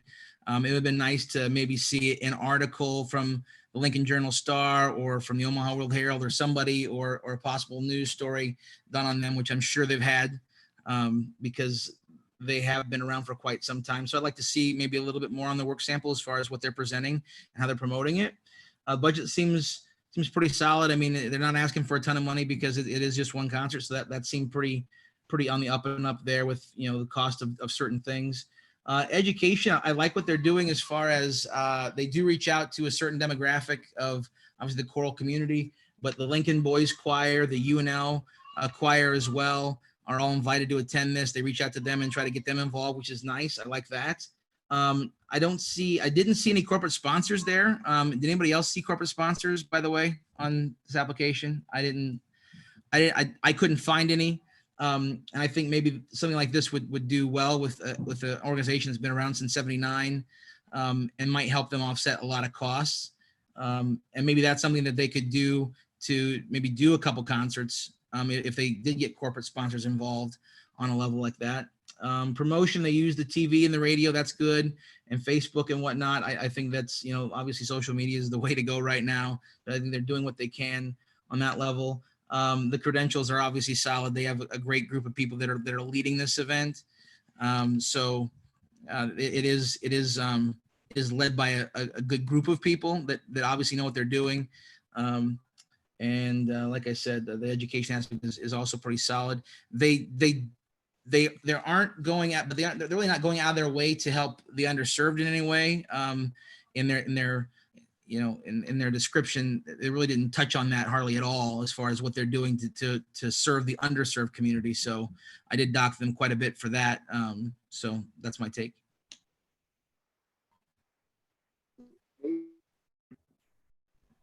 Yes.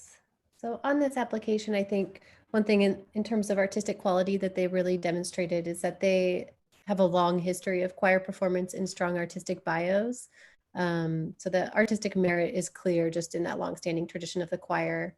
I concur with Travis. I would have loved to have a sample or video to see them and the choir perform to truly understand the talents. The bios really described the talents. It'd be great as a reviewer to have been able to hear and watch.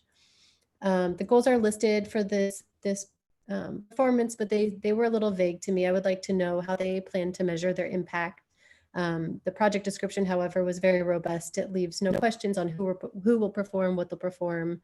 I feel like it answered all the who, what, why questions there. The planning and evaluation, the timeline for this event was thorough and reasonable in regards to the event. They have strong established promotional avenues and seem to be aware of what works well for them. They noted that radio underwriting has given them the biggest success. So it's great to know what media works for your audiences. I love that audience evaluations are given. I think it would have been fantastic to have read what they've learned from the evaluations that they've gotten back in the past and how they've addressed any shortcomings that maybe that feedback had provided. And then what does ongoing evaluation look like for the choral artists participating in the choir as well? Something I would be curious to learn a little bit more about. The budget for the event to me seemed very modest, but adequate for the organization and for the performance. And I thought the application quality itself was very consistent, easy to read and follow, which I always appreciate as a reviewer. In terms of outreach and engagement, I thought that this there was a really strong opportunity for partnership with orgs based on the content of this particular choir. I do think that their partnerships with Wesleyan are fantastic. I love that the students get credit for performing and that the performances are free for the staff and the students. And it also seems as if they have established partnerships with other choral groups in the community. I think there's still an opportunity, however, for a little bit more strategic partnerships, again, echoing Travis, with underserved groups and students. The free tickets for 12 and under and the Nebraska Wesleyan community, it does feel a little passive to me in terms of engagement and outreach. And then again, yeah, echoing what Travis said, I think that there's still a lot of opportunity here for them to really think about what their outreach and engagement goals and strategies are for reaching underserved communities. I think I would implore them to think a little bit about that as well. But overall, I think that the quality of the application was strong. Any further comments? I would like to emphasize the aspect that my colleagues both mentioned, which is that I found it very difficult to do a proper assessment or evaluation based on the work samples that were provided, the flyer and the two PDFs. So it would be great if they could submit work samples in video formats, for example, YouTube or Vimeo, so that we could, help us better assess the artistic merit. And also in the communication is really important. I couldn't find the website for the event or the institution, and when I Googled the actual event, it wasn't really clear. It didn't pop up. So I thought that's something that the organizers could consider in the future to make it clear and easier for the application to be understood. Anyone else? See none, going by evaluation.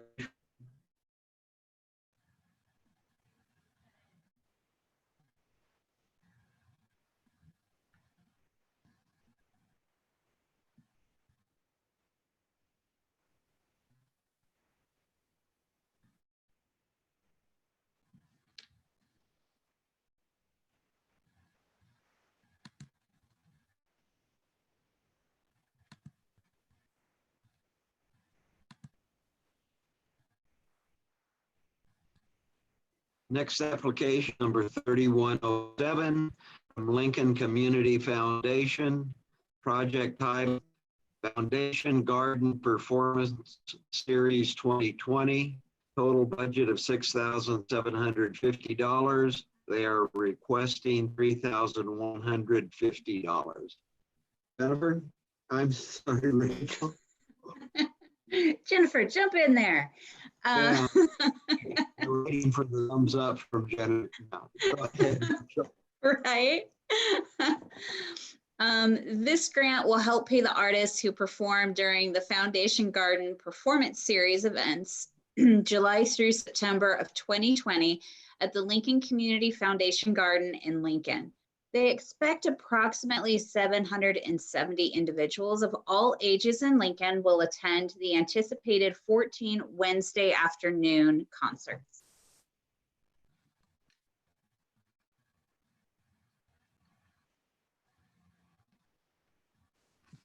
Me? Okay. And on artist merit, I think it is very, very strong here. I do love the fact that you have so many options, and the fact that it's done as through consistently throughout a period of time.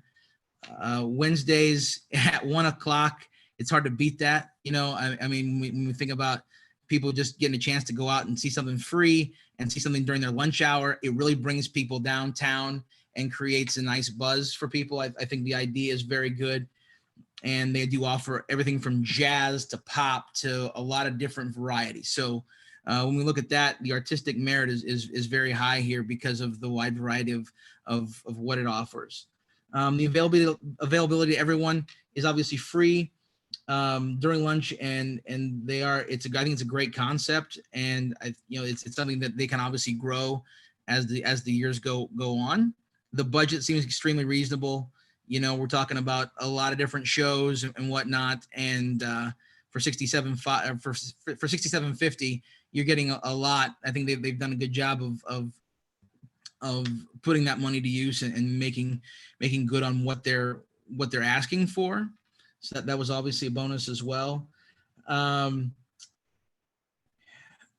The tracking, I thought, was a little bit rough because of the fact that I would suggest, maybe the email and survey for tracking, because the fact that they really don't do a whole lot besides the fact that they do. It seems like the staff or the organization just kind of looks and sees how the interaction's going, and that's what they say. They kind of see how the interaction's going, and they take notes on each concert. I'd like them to see maybe do a survey or something, or a one-on-one talk with people during the concerts, and do things that way. That was kind of an issue that I had with it. Very few issues though with this particular grant though. Promotion is okay. They get TV, radio, newspaper involved. They obviously have some good corporate sponsorships here, and you're looking at a lot of great support from the organizations in the area, and then some big time, Union Bank, US Bank, Farmers Mutual, Windstream, Pinnacle Bank. So they have some heavy hitters, obviously, that make this thing go, which is always a bonus. Then make sure that I've got my notes here.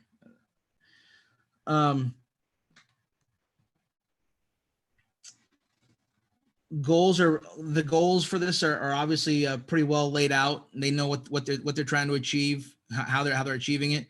As far as the underserved community, they're making something free, but they don't know. I don't know if they really put it out there as far as what they're doing to serve the underserved community specifically.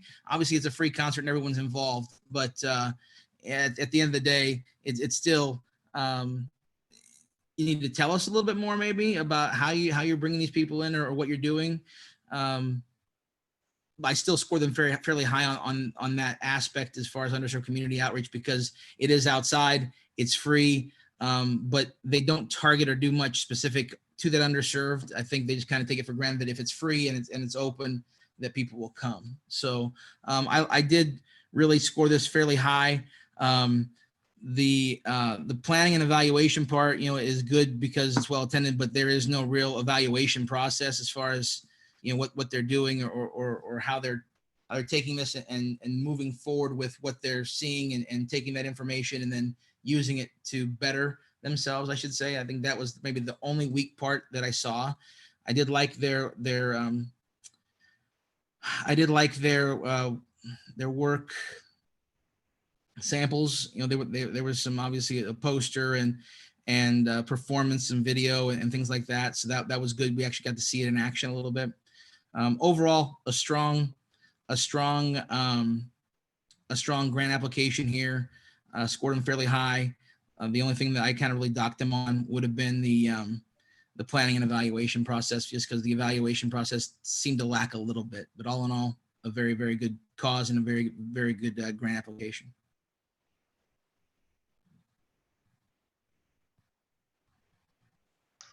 Okay, I thought this was a really nice offering with the free weekly summer concert series over the lunch hour for downtown Lincoln. The contract with Arts Inc. so that they can provide high quality artists. It provides a diverse variety of quality performing groups to a diverse audience. Under planning and evaluation, it seems to be very well organized. They attached a timeline that was good. They also talked about procedure document and checklists, which would be nice to see, because it sounds like those are more working documents that would be real beneficial. The evaluation process seems to be somewhat passive. Maybe it could be a little more formal attempt at getting feedback from the audience as well as performers. Under outreach and engagement, they've done a good job of reaching out to seniors, students, and those with disabilities. The casual outdoor setting makes it inviting to the general public. The engagement of student groups to perform in addition to local artists is nice. And they've got strong partnerships and sponsorships. As far as underserved community outreach, again, they've got good participation from their outreach to the senior, students, and disabled groups. It's unclear on percentages of how many of those people are attending, but it sounds like they're getting good response from them. They don't talk about any outreach to minority populations at all, and it would be nice to see that added in there. That's all that I have. Further.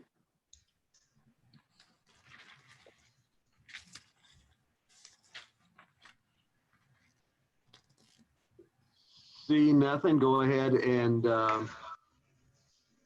finalize your evaluations.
Next application is number 3108 from Lincoln Crossroads Festival.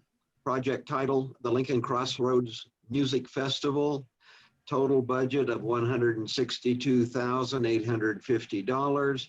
Request of $7,500. Rachel? So the grant request of $7,500 will be used to help underwrite the fees and expenses, which include travel and housing of local and touring musicians, to expand festival capacity through the hiring of additional support staff, and to help offset some of the production, marketing, and promotional expenses of the second season of the Lincoln Crossroads Music Festival, which will run August 2nd through the 9th in Lincoln, Nebraska. Hey. Yes. So this application I thought overall was absolutely fantastic. I might even say a masterclass in grant writing. So well done. Kudos to those that put it together. I think the artistic merit of this festival going into its second year is very strong. The main acts are world renowned while also maintaining a commitment and focus on local artists, students, etc., which is absolutely fantastic. The goals of the festival are clearly defined, and they really make a clear case for why this event is an asset to the Lincoln community and beyond. In its first year, there was a fantastic turnout, which tells us that it's an artistic event that the community was hungry for. And the project description provided a clear idea of who would be involved in the festival, when it would occur, what was the depth and breadth of performances and workshops, as well as strong partnerships with other organizations and events that will lay the foundation for creating a vital artistic resource for the city of Lincoln. I thought the photos from last year did a great job providing a helpful context about what can be expected in 2020. In terms of planning and evaluation, I thought there were very clear goals and evaluation methodologies. While ambitious, I do think their goals for 2020 regarding increased attendance are achievable. And I really appreciated the scope of reach for the desire in gaining some national attention for this event. I think that there is, that's not outside the scope of possibilities, and that would be such a huge asset for our statewide cultural community. The festival is being responsive to needs expressed in their inaugural year, and it has built strong partnerships that can assist in achieving them to hitting those set goals. I thought that the planning expertise of the artistic director is clear based on previous roles that he has held. Outreach and engagement, there are already, and it's going into its second year, very strong partnerships with media partners that will allow this event to continue to have impact across the state region. The Friends of Crossroads is a strong program. I think that was really impressive that they've already had that established in their second year as a young organization. And it really speaks to the way that they're doing outreach. I think that the org has built partnerships with Lincoln's cultural centers in addition to the major media players across the state. I think their connection with NET was fantastic to continue the impact beyond just the festival itself, really getting stories out there. I can see room for more partnerships targeting younger audiences throughout Lincoln, as well as music group schools, et cetera. And then per feedback, the event is adding jam sessions, which seem like a great way to encourage collaboration and audience engagement, which I think will just strengthen this. In terms of underserved community outreach, I thought they had an impressive outreach strategy. It provided consideration not only for who should be in attendance, but how and by what means. I think that those are really thoughtful questions to be asking when considering underserved outreach. And in what ways can the festival remove barriers for attendance? So while the goals of the fest is to match Lincoln's demographics, which are majority white still, I think they're doing a lot more than many cultural events, even those that are aimed at underserved populations, to make sure accessibility and outreach those are considered while thinking about audience engagement. So overall, incredibly strong. I think going into their second year, this has a lot of possibilities for being a really key cultural event in Lincoln. Charity?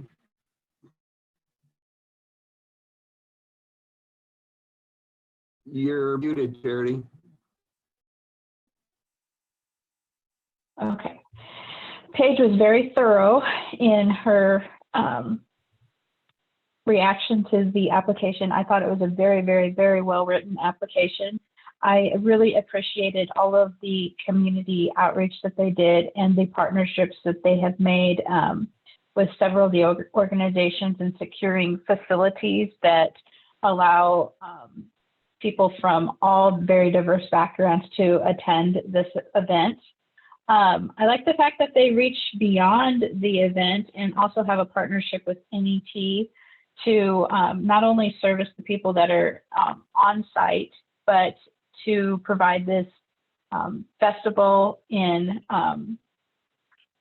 over the air as well. So it really extends the reach way beyond just the local activities. I think everyone that's on board is very well qualified to manage. The fact that as the director of the festival, they raised over $100,000 the first year really speaks to the fact that this is a supported event in the community. Project goals were clearly identified. I like the fact that they looked at their evaluations and recognized some marketing misses the first year and increased their marketing budget on social media from $4,000 to $12,000 just to answer that call or what the evaluation stated. Again, with that, I think it's an excellent application and an excellent project. And with that, I am complete. Any further comments? I wanted to add that the roster of artists was very good and very, very inclusive. And also the planning and evaluation, as mentioned, was very well articulated. The organization is clearly in good hands. So that was very comforting to read. Great outreach and engagement. And also the festival continues to strive to attract an audience that's truly representative of this culturally diverse population. Finally, the aspect that really caught my attention was the Friends of Crossroads, which sounded like a really great initiative.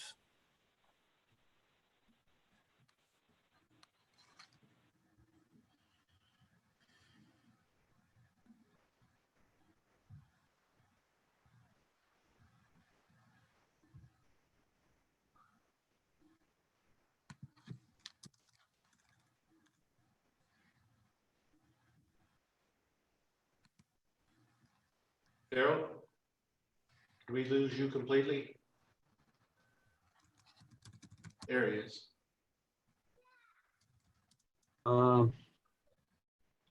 Any further comments? I don't see any, so go ahead and complete your evaluation.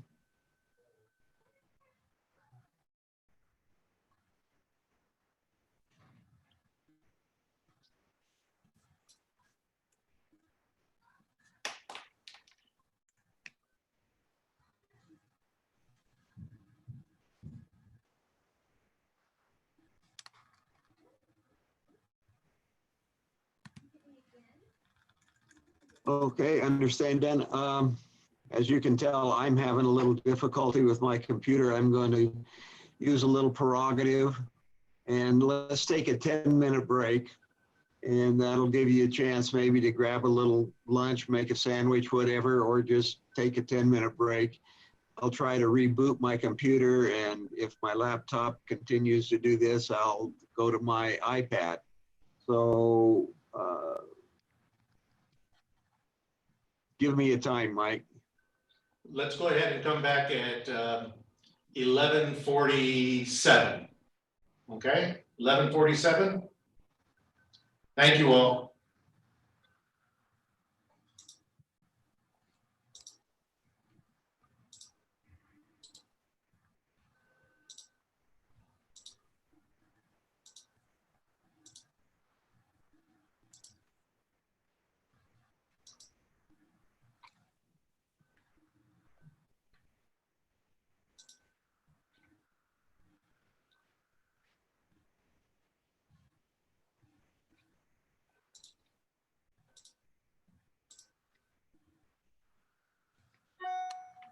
Hey, Mike, did you want me to call Daryl or do you want him to just if he needs help? Why don't you go ahead and call him just to touch base and see if he needs any help? Okay. That way he'll know that you're there. Okay.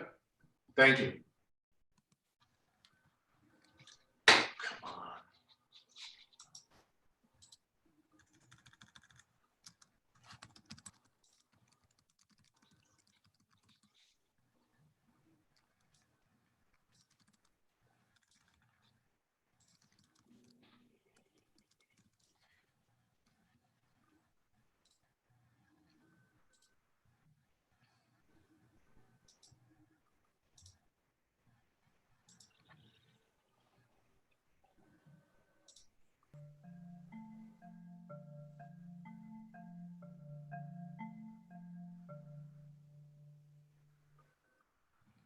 I saw my problems down at the bottom of the well.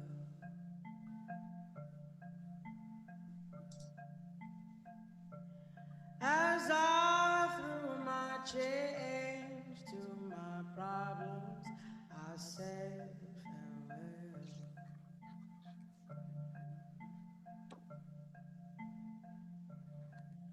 Hoping and praying and wishing I've done all that I could.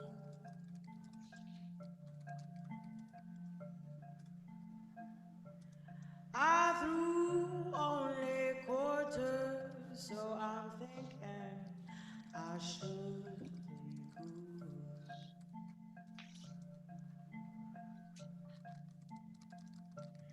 I saw my problems down at the bottom of the well.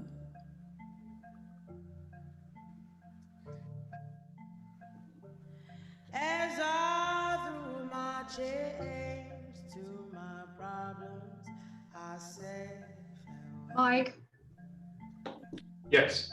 hi, I just saw your chat. Sure.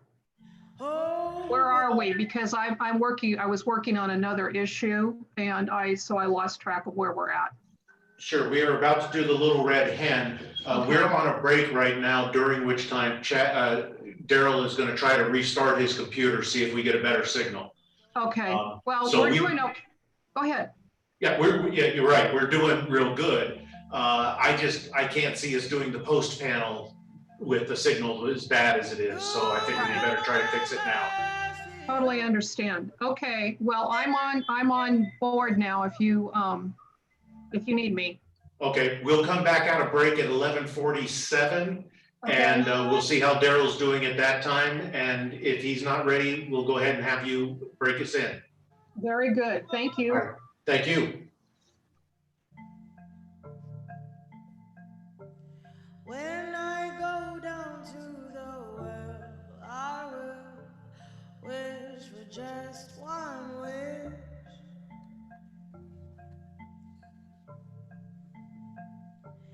To be a better man, live selflessly is my only request.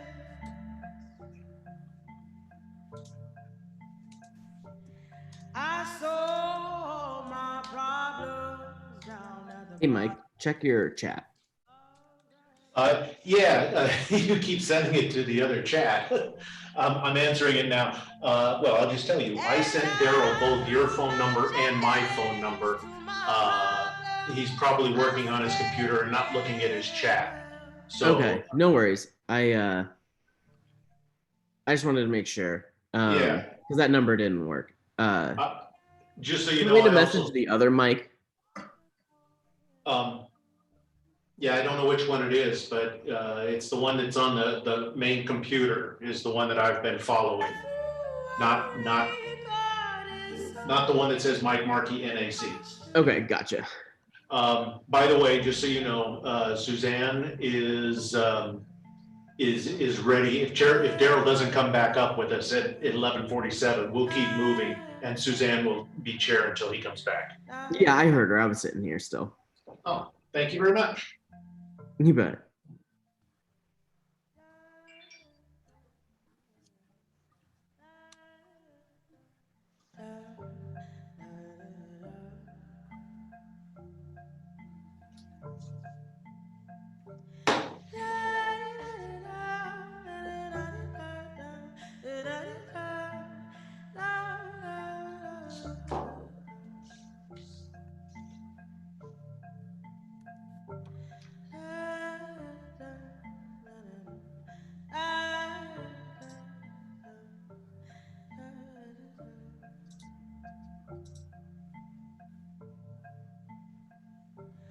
I saw my problems down at the bottom of the well.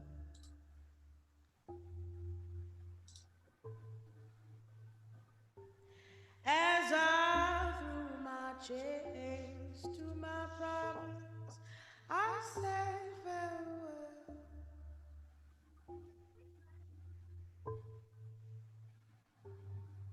Hoping and praying and wishing I'd done all that I could.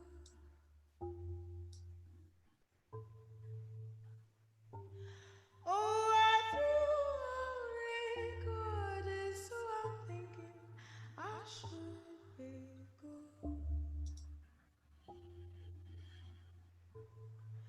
I should be good.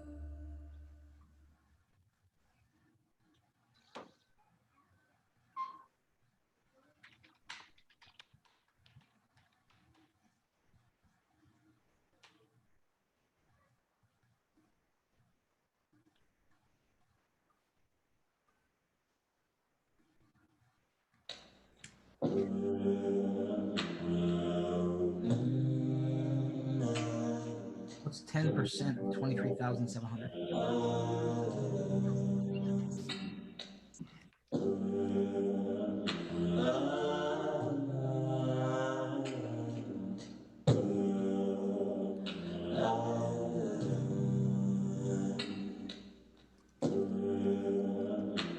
Some days when I go to a little quiet place in my mind, I find solace in the quiet.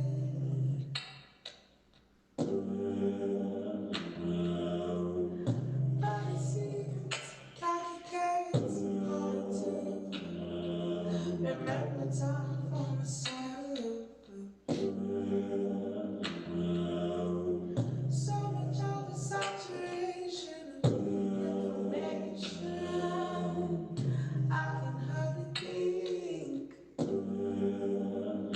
Oh my brain, oh my mind's Hello, Daryl. driving me insane. Hello. That's a much better signal. Yeah. I switched over to my iPad. I'm going to hang up now, Chad. Okay. Give me anxiety. Can you talk for me for a little bit?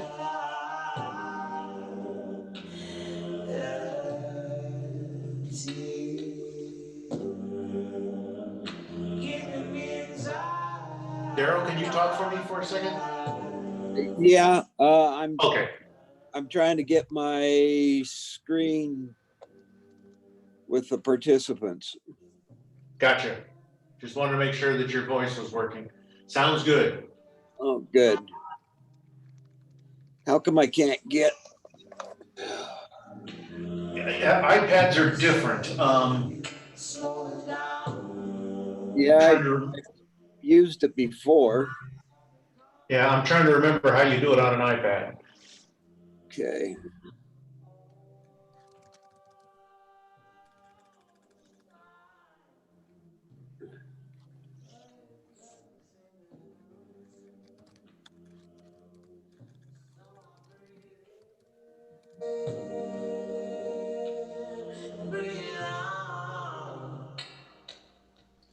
Is my picture coming through?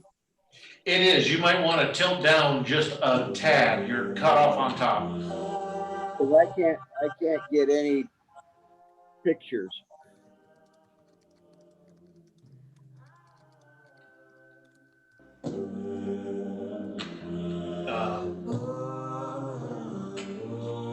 Huh.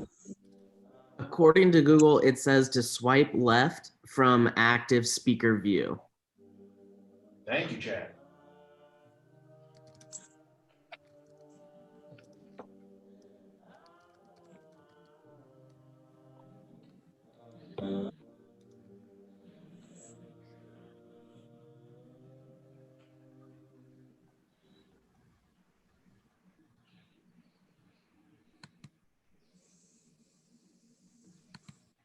That help, Daryl? I'm still not getting any picture. Maybe I will. Oh. It says on YouTube. Does that make a difference? Oh, you're following us on YouTube? Yeah. No, you should be on Zoom. Yeah, let me start over again. I think you followed the link on the wrong email. I think I did. Okay, we'll go ahead and sign off of this and zoom back, come back on Zoom. Let us know if you don't have that email. He's in our Zoom meeting. The people on YouTube can't join, aren't in on the Zoom meeting. Well, I don't see him on the participants though. I just let him in. Well, now he just disappeared because he closed out.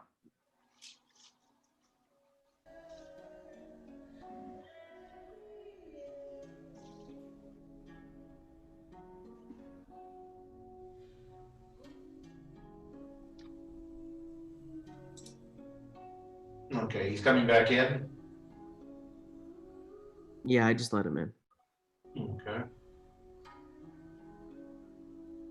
Also, you scribbled on your screen. I noticed that.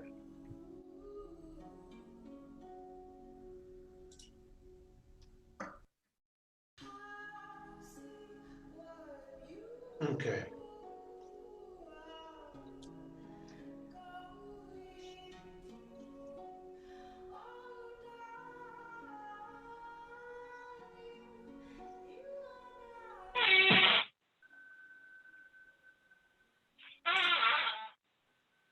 Okay, I'll bring us back. Daryl is working to come back into the meeting. He's got a laptop now.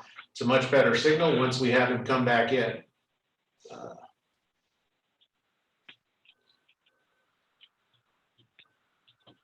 We'll give him just a minute here to get it set up.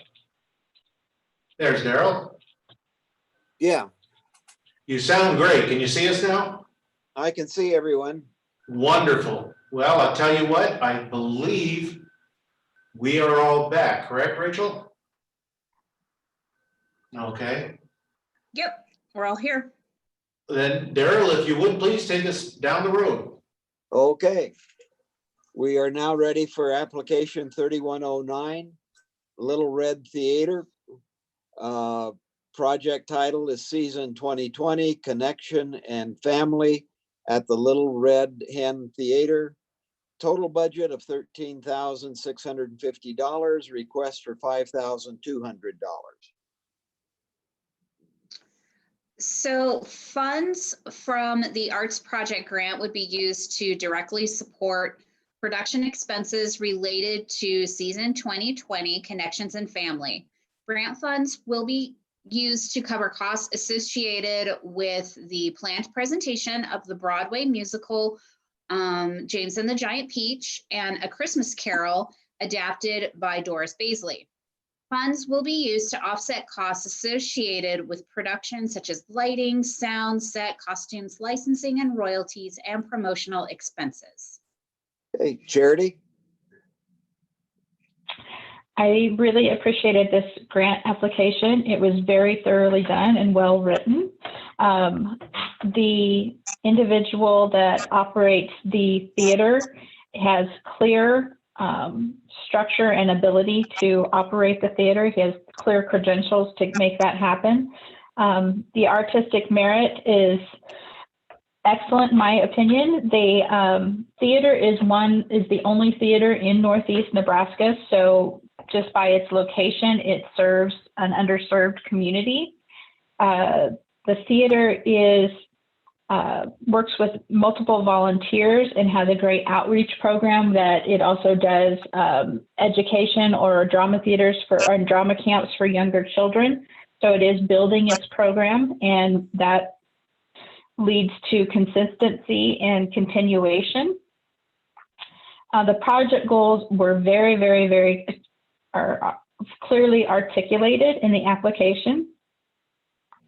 The information, the evaluation program is excellent. They have very solid statistics and statistics related to their feedback and how they are continuing their goals based on that feedback.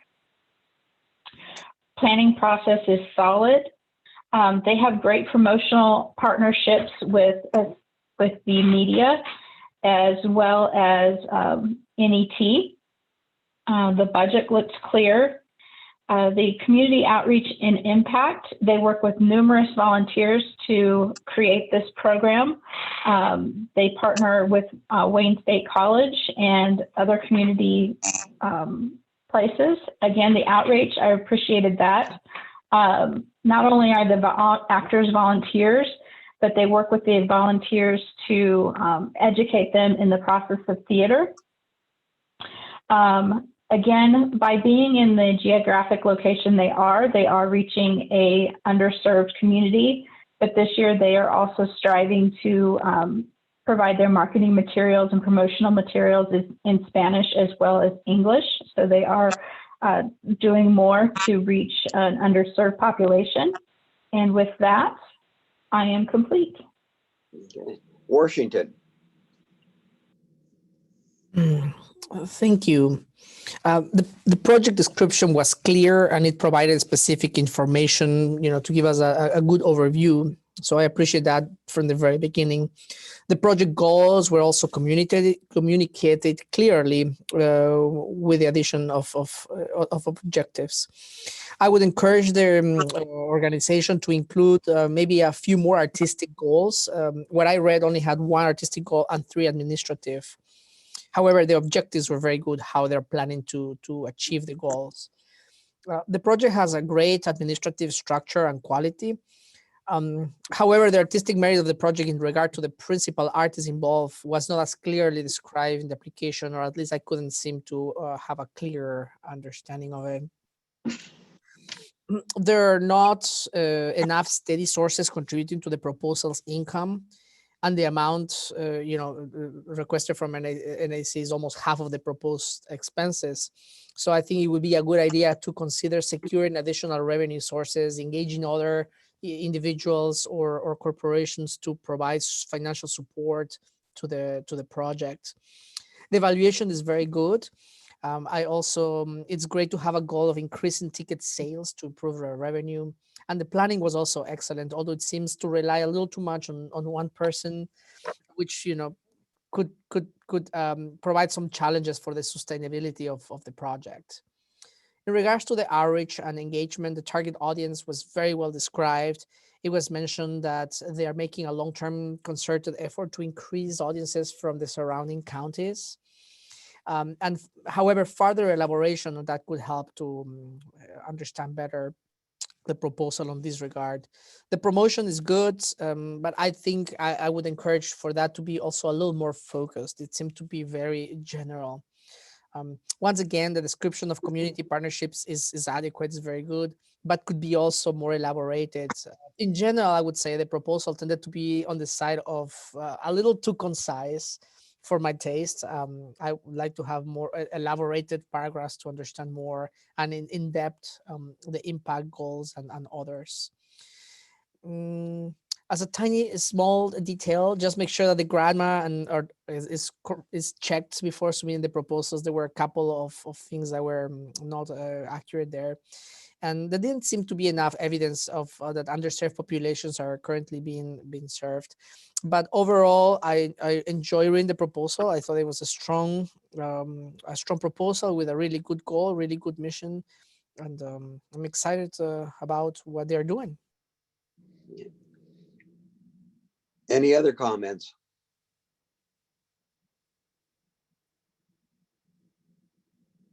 Seeing none, go ahead and finalize your evaluation.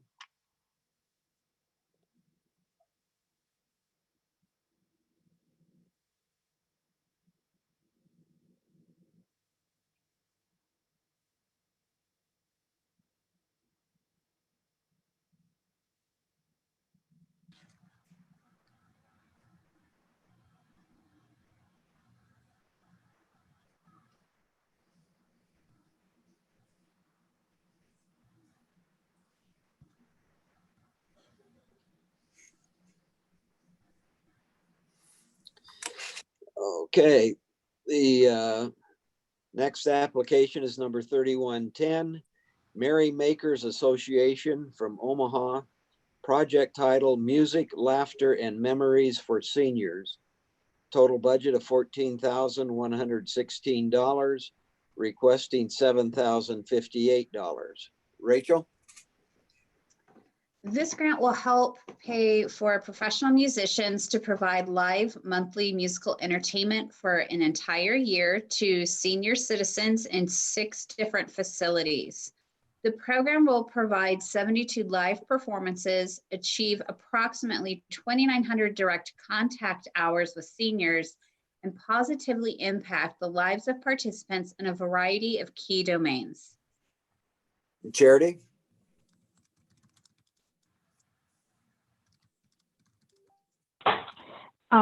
Appreciated this application so much, and I really appreciate the purpose for which the application was written.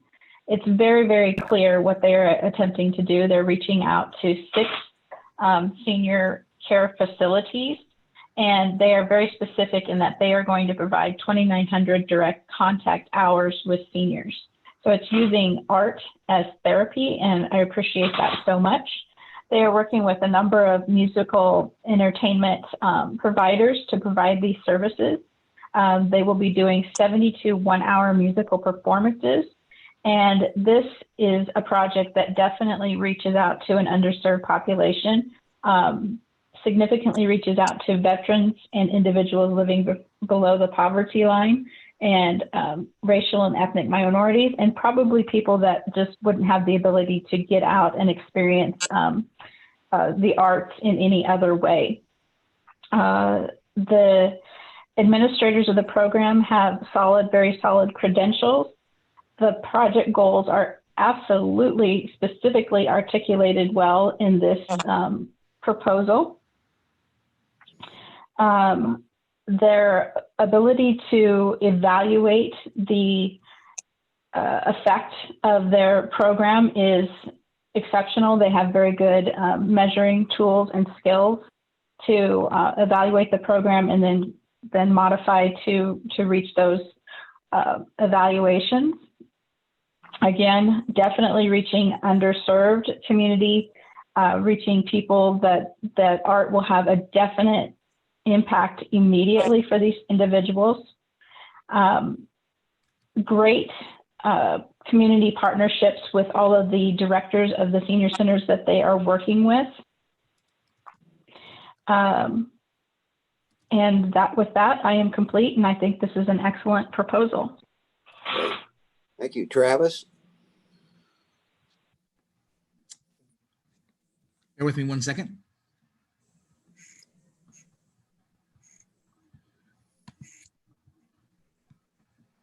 My computer just had a fuzzy system there. So 1 second here. I've been there, done that. Yeah, you just got off that one there.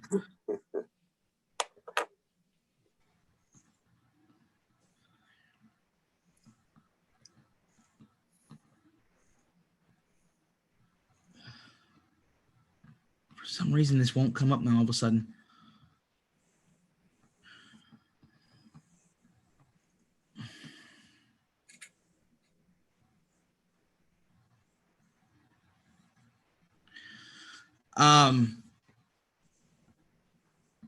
This is there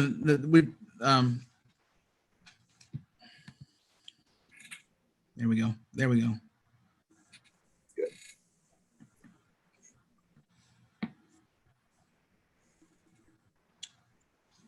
Good program, touches a lot of people that need it. Obviously, it's geared towards their audience. I think they have a very defined audience, obviously, but it's something that they obviously really take the time to make sure that enough organizations throughout this state are getting this program. Believe me, a firsthand experience with this. I've seen this in action. This is a terrific thing. This is a terrific organization that does these things, because when you think about people that are underserved, obviously, this is a group that is underserved in a lot of what they deal with as they move on towards the latter stage of life, and whatnot. And to see that this kind of music availability is out there for them, I think really touches a lot of people and does it the right way. Their evaluation process is very strong, with multiple surveys that range from the facility to the audience. I think that's great that they get both involved here as far as that goes. Excuse me. Somebody say something? Oh. The opportunity to engage in the facilities is great as well. I see that. So many seniors are short on funds and can't afford entertainment anymore. This provides them with something once a month to look forward to, I think, and allows them to also interact and do something. This is something they can look forward to every single month. And if you've ever been to one of those facilities and seen this program in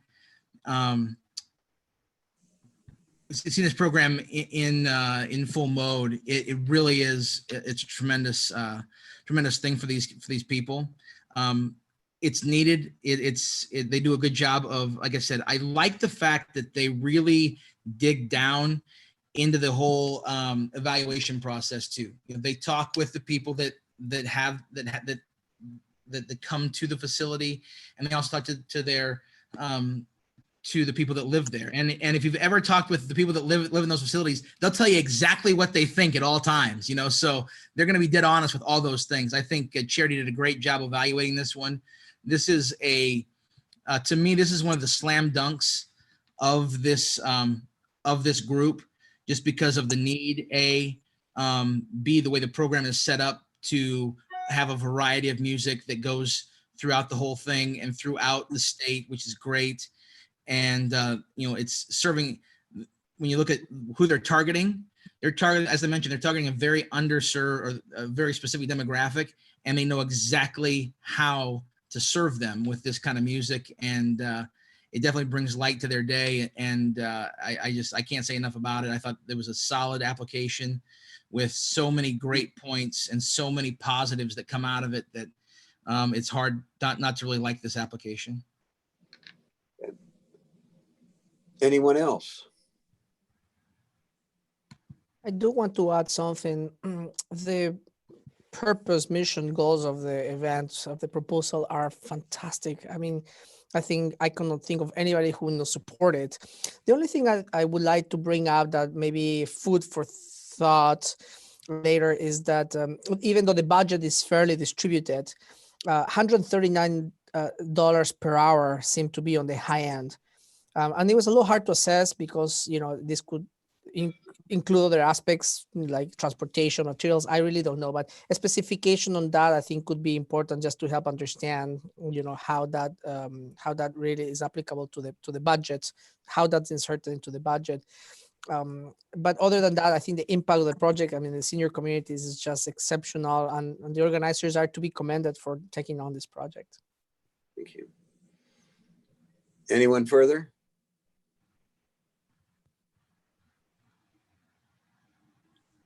Go ahead and finalize your evaluation.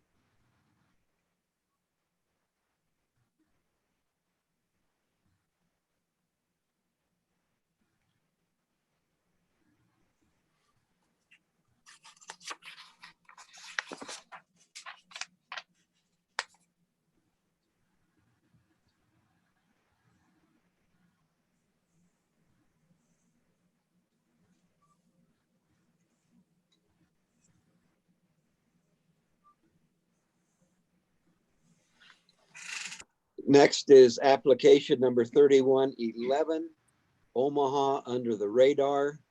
Project title, Omaha Under the Radar 7th Annual Festival. Total budget of $23,700. Request for $6,500. Rachel? The purpose of this application is to fund the 7th annual festival taking place July 15th through the 19th at 9 different venues. The festival will present 40 performing artists or groups at 18 events and will feature music, dance, theater, performance art, and other live events. The festival also includes a composition workshop called Soundry, which is open to all ages and experience levels. The festival will also be partnering with Omaha Girls Rock to provide artist instructors from the lineup to teach their workshops. Travis? A fairly new event here. Obviously, they're in their 7th year, so they're building up some momentum. So many different kinds of arts. I love what they've done as far as what they're offering and where they're offering it. I mean, so many different locations and so many different kinds of arts. It's really hard to argue with something like that. That they have the idea of really expanding things and getting out to as many people or as many places as they can. That's great. I like how they do that. That's terrific. The project goals are well defined and laid out in the situation, and they know what they want to accomplish and how they're going to go about it. The planning and evaluation, as far as that, it takes a lot to plan a festival like this, but they just give dates, and there's very little detail on how they plan the process. If you notice that in their planning evaluation and the planning area is just a list of when they make that decision and who's making the decision. It's very vague. It doesn't give them any detail whatsoever, and so that's very lacking. I think that we just need a little more detail as far as how the process goes and who's involved in what levels and how things are evaluated there. I think that would help us tremendously. The promotions, no mention of the platforms of digital marketing. It just says digital marketing and whatnot. They reach out to local organizations, but they only name 2 and then add etc. This is a grant application. I think we'd like as a panel, we want to know specifics when we're talking about these things. Who are you involved with? Who is coming? Who do you reach out to? And so when you list 2 and then just hit etc., I don't know who the etc. is. And I'm sure that my other people on this panel don't as well. So I think we need to be a lot more specific in who you are reaching out to it and who you're working with on that level. In their budget, they have $600 for marketing for posters, merchandise, and videos. Merchandise probably shouldn't be your most expensive form of marketing. When you're going after, especially when you're trying to grow your audience by 1,000, is what they said. You know, that they're really trying to expand it. It might help if they invest in Facebook boosts and partner with media outlets to work out trades or something along those lines. But it seems like they need help in the marketing aspect because they're spending $600 out of that budget of 23,000, and I think they could really do a lot more with that $600 than just merchandise and creating some posters. So that's kind of my take on that issue. The outreach and engagement aspect of things, I would like to hear more on who they target for classes and workshops. This is such a great thing, but they aren't doing much for kids in grade schools or high schools. It seems like they have some college partners and whatever. They partner with Omaha Girls Rock. I get that, but might want to look into some more organizations. It seems like they just they could do more on that aspect, maybe of getting more kids involved in what they're trying to accomplish. And as far as the underserved community goes, they do have free workshops, which is nice, but they don't detail much about those workshops. Who they're targeting, what kind of workshops they are. They just kind of vague. So overall, I think the application could have been a little much more detailed into the what and the who. But it's obviously a good. It's a good thing. I wish I would have got more out of it, and maybe they could partner with a few more people as well, that would allow them to push it, and maybe some more corporate sponsors or media sponsors that will be willing to do that. So just a good program. I just don't think there was quite enough detail that I would have liked to see in the application. Thank you. Charity.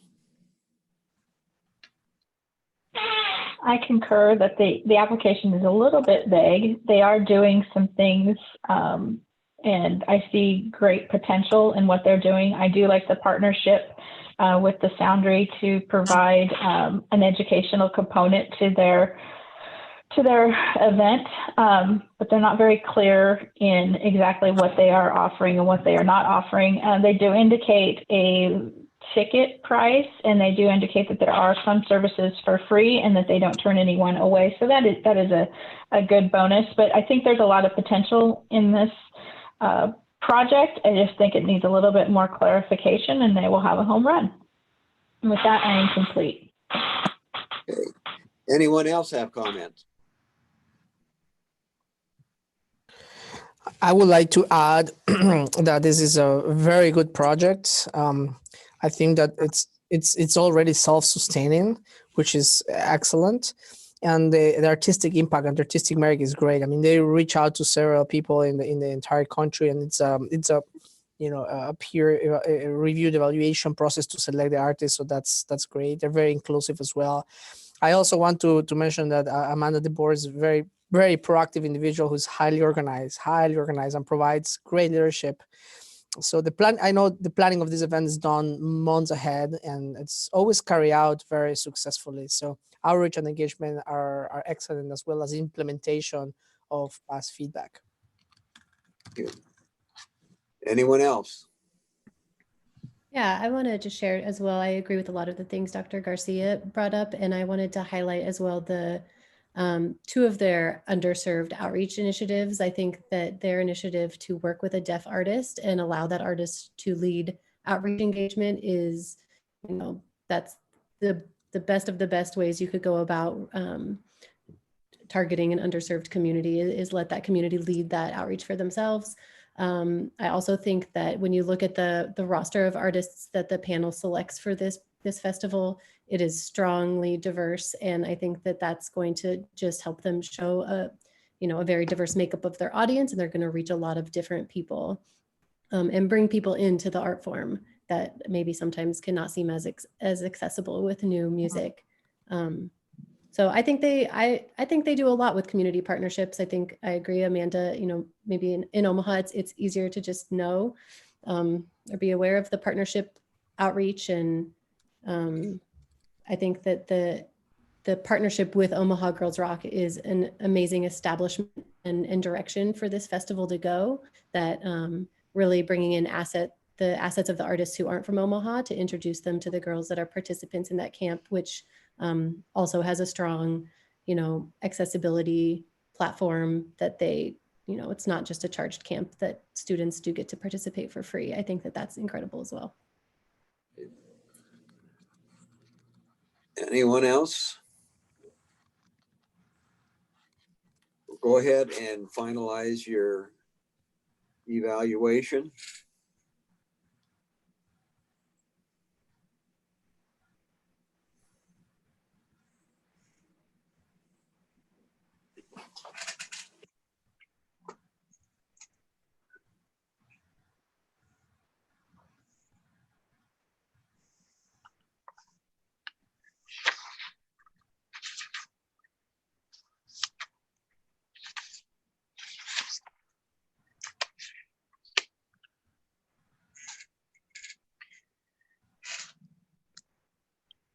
The next application is number 3112, Playing with Fire. Project name 2020 Playing with Fire Concert Series. Total budget of $79,331. They are requesting $7,500. Rachel?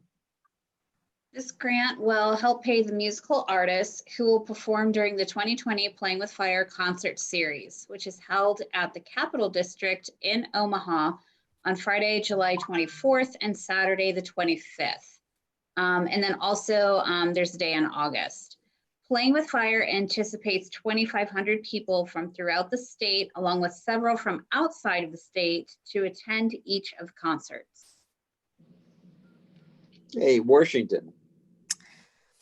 The selected artists for this project are internationally acclaimed, skilled musicians who have gained numerous music industry awards and accolades. So the artistic merit on that aspect is just really, really clear. There is a good variety of styles represented as well as musical backgrounds. So it's very inclusive. And it's also very positive that blues ed students are exposed to performance opportunities by opening some of the shows, thus allowing them to have exposure on local radio and TV shows. So the educational aspect of this proposal is excellent. There are also, the students also get the chance to interact with the guest artists, which is unusual. And the institution's goals are clearly described in detail and provide good insights to the mission and vision of the organization. The administrator has very good credentials, and they are all to be commended for gathering feedback from previous NAC applications and implementing those changes in a positive way. And secondly, for striving to have at least one team member attend the grant submittal debriefing session. I thought that was a great thing in the proposal, to learn more about the ways that they can consider continue improving on their proposal. The application was comprehensive and it provided detailed information that made it easy for me, at least, to review and understand the impact that this proposal had. Planning was excellent with a very proactive approach. And similarly, the provided timeline was very well presented, as well as very well written. I do appreciate and value that the administrative fees involved are low compared to the artistic fees. I think it shows a great commitment on this part of the administrators. The website was clear, very good, professional, and it provided all the information that the community needs to attend the events, as well as as engage with it. The social media followers could improve. I think the number could be much, much higher. And this will also help disseminate more the impact that this proposal has. The letters of recommendation of support were very impressive, including a letter from Omaha's mayor. And as an educator myself, I highly value the educational aspect of this proposal. I think that the outreach opportunities provided to education, they're fantastic. I think that the value that they bring is just super high and exceptional. So bravo for that. It is also appreciated that the proposal articulates methods to be used to attract new and underserved audiences. It would be helpful if the proposal could articulate more clearly the current situation and even the past situation in regard to serving underserved communities, as much as this is what we're going to be doing in the future. Hey, Travis? Yeah, 16 years, free music that gets youth involved and gives them a chance to play. What a great thing that is. Obviously, Washington just hit the nail on the head on so many different aspects of it. I was also impressed with the fact that they were spending money on the art and not on the fact of the people that were working in the organization or that aspect of it. They were putting it where it needed to go for sure, and making sure that those artists were paid. Goals are extremely well planned out. Artistic merit is very, very good here. They know who they're going after, and it's such a wide variety of people because it's all inclusive and there's so much to do here. I'll admit, I mean, this is one of the highest scored evaluations I have in this entire group, just because of everything it brings to the table and because of the detail that it had. I love the fact that they bring top-notch artists and evaluate at a high level electronically too. I mean, their evaluation process is very, very good in how they're going to go about growing it and what people think and how they move forward. Work samples are very strong as well. I mean, you can see that what the festival does by looking at those work samples and get a vision of how important it is and how many people like it. They've also put on a show for free and have students involved in the show. That right there is definitely a bonus when you're talking about, you know, what we're trying to accomplish here with outreach and engagement. So, you know, definitely a plus there. And then obviously they serve whoever wants to come. That's the best. They serve whoever wants to come. It's a great free event, not specific on how they help a specific underserved group totally. But I think all in all, this was a very strong application, and this is a great thing that you know, the state of Nebraska could definitely put their help behind. Any other panelists?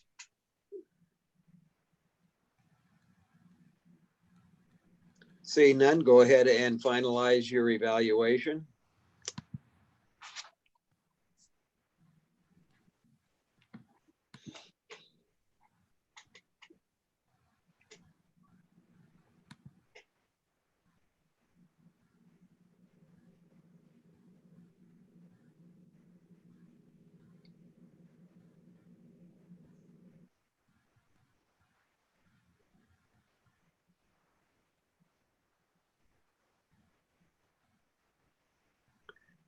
The next application is number 3113, River City Mixed Chorus. Project name is Wrapped in a Rainbow.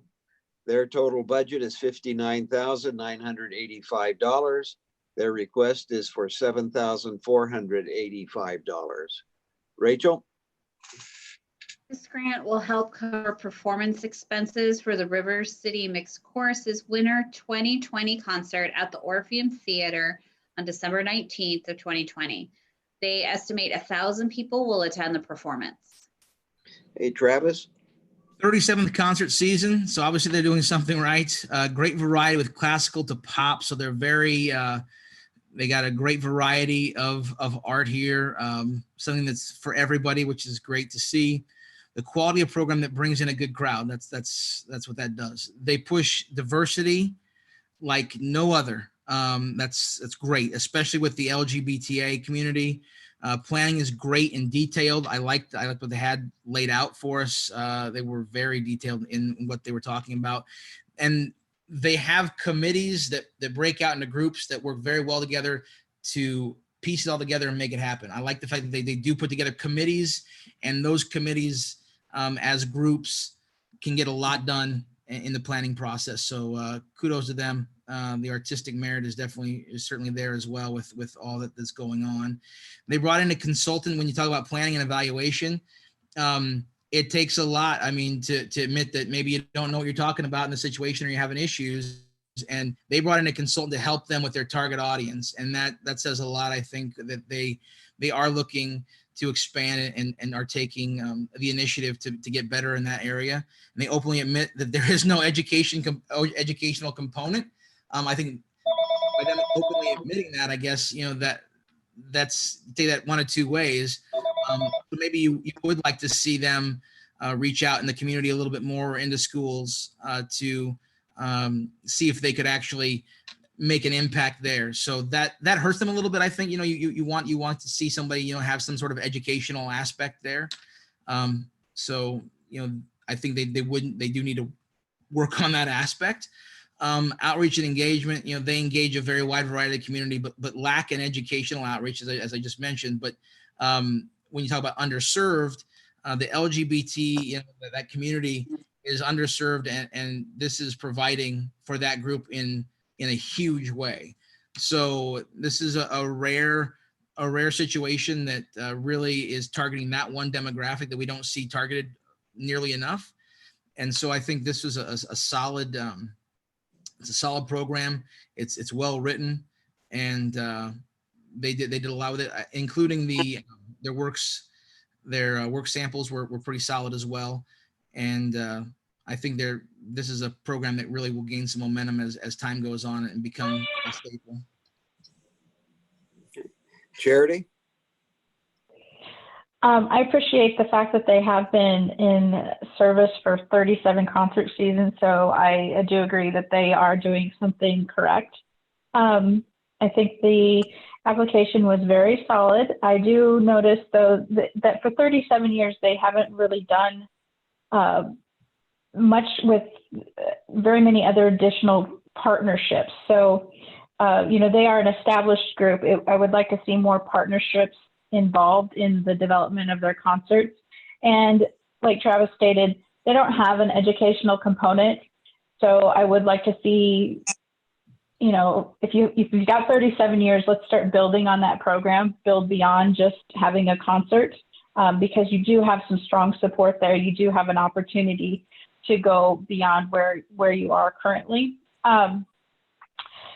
The one thing I did notice is they do a scholarship program, and I did appreciate that. So that does inspire continuity and further development of their program. I did appreciate that. But mostly mine is just about community partnerships and developing beyond where they are and just stretching a little bit further, because they do have a good record of providing an excellent concert. With that, I am complete. I'd like to real quickly add to what Charity said. I guess I didn't put that in my notes as well, and I want to absolutely echo what she said, and that is, after 37 years of being in that community, you would think that they would really take hold and go after corporate sponsors or sponsorships with people, or partnering with people that can help them a lot more. So I agree with that 1,000%. That I think that there's definitely more options out there for them to try to fundraise a little bit more on the aspect of partnering or trading with people in the community. So I think that was something that they could work on. Thank you. Anyone else? Yes, I would like to add, I have had the privilege of being exposed to other proposals like exactly by the same company organization. So I've been able to see the progress throughout the years. And one of the things that concerns me highly is exactly what you guys are mentioning. It's just that there are things that are happening year after year, that there's no change, there's no improvement, there's no growth. It's exactly the same thing. And in my career, in all facets, including performance, teaching, and administration, I think has prepared me a little bit to understand budgets. And to me, the expenses are very high for a one-day event. It's not clear the additional income, specifically the member fees, are applicable only to this event or also the spring concert that the organization coordinates. I also question that why there is no corporate support. They did mention on the budget there is, the fall fundraise, but that only brings $5,500. And I think that could be a lot more engagement or demonstration that there are others interested in supporting actively this very, very expensive project. And lastly, which is something that I mentioned in the past, I think it's that the institution seriously needs to consider the disparity of payment between their individuals. When somebody makes twice as much as everybody else, then there is to me something that there is a concern over there. And as I said, the artistic qualities, the artistic merit, they're over there, they're present. But as I mentioned, I am on both aspects. I am a performer who gets hired, and I think I have credentials. And I also organize events like these where I invite others. So I'm very aware of how much or at least I would like to think that I'm aware of what is a steep compensation for one person for a one-day event, even though there are 2 or 3 or 4 months of preparation for that. So I really think that the institution needs to consider that seriously in future proposals. Anything further? Washington, to that point though, I see where you're going there. I will say this though, that position that makes the 8,000 is from August through December. So I mean, there is a lot of months that person is responsible for, where the other ones are just performing that day or that week or leading up or whatever it is, where that person's kind of that person's in charge of the whole situation for many months. So I mean, I think we have to take that in consideration as well. The fact that those other positions may be paid just for 2 or 3 days. That person's being paid for from August all the way through December. No, and I noticed that, but as I mentioned, I have personally experienced that myself. I mean, I created an international piano festival, worked 12 months for it, and paid myself $1,500 for it when I did it. At UNO, we have festivals who prepare for the whole year, and I know exactly how much work it gets involved and how much folks get paid for it, knowing that the credentials are there. They're clear credentials. I mean, that's irrevocable. So again, based on personal experience, I think it's just something that they need to consider, because, you know, budget is important. And as an administrator, the math needs to make sense. If we ask for money and the math doesn't make sense, the artistic part gets, you know, in question sometimes. So. Yeah, and one thing I think kind of along this conversation, that's something just for us as panelists to think about for the particulars of this funding stream. I think so much of the work that the choir does is about the participants, the members of the choir. And while that is not, you know, that's commendable work, and I think it creates an amazing community and artistic space for the members of the choir, it is, that part's closed. You have to try out, you have to be let in, you have to pay funds to participate. Whereas the performance, which is what they're applying for, you know, is open. So kind of keeping those two things, that compensation line is for the benefit mostly of the closed membership of the group, in my opinion, not targeted on the performance that's open. Anything further? Go ahead and finalize your evaluation.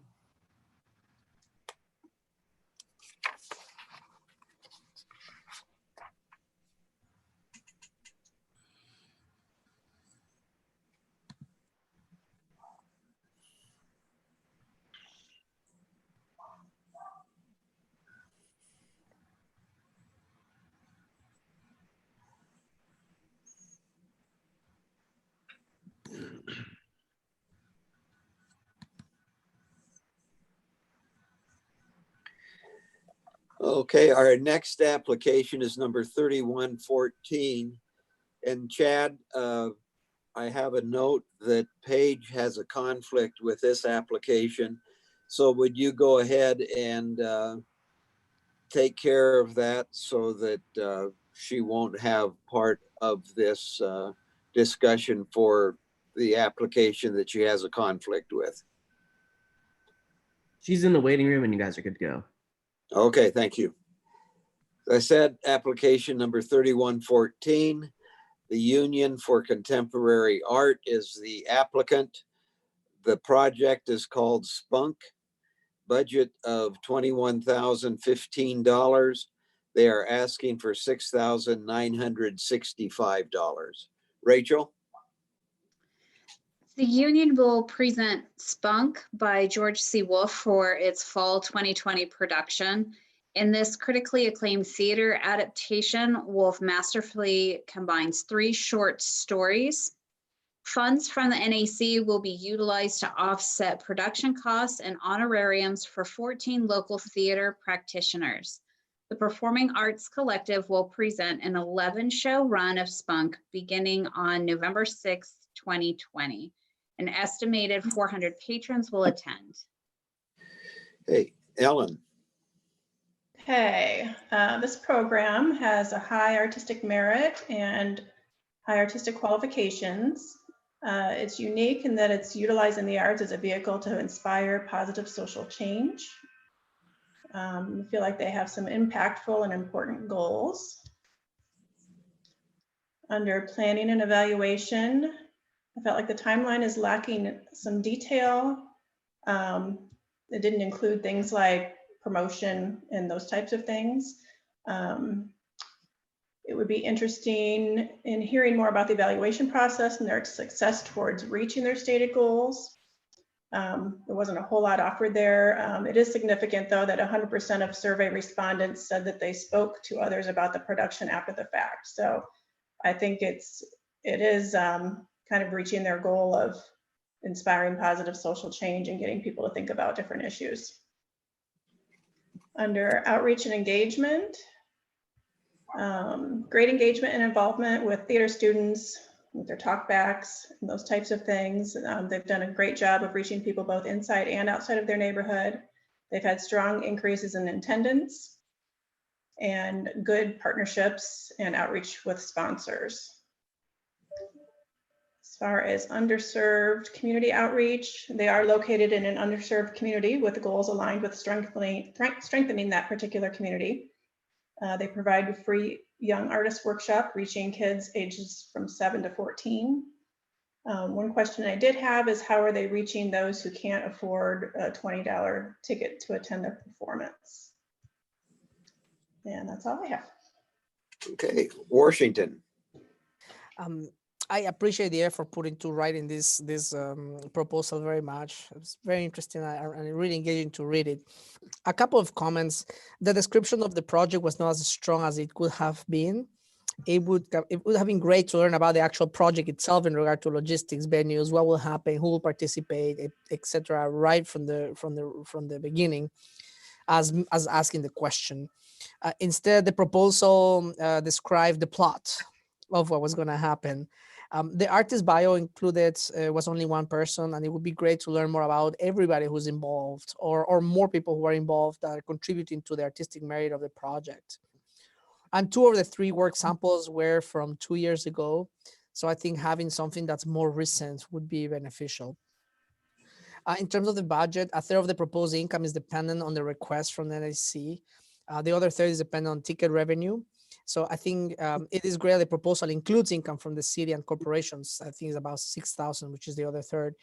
But I would recommend considering to secure more of these types of steady support.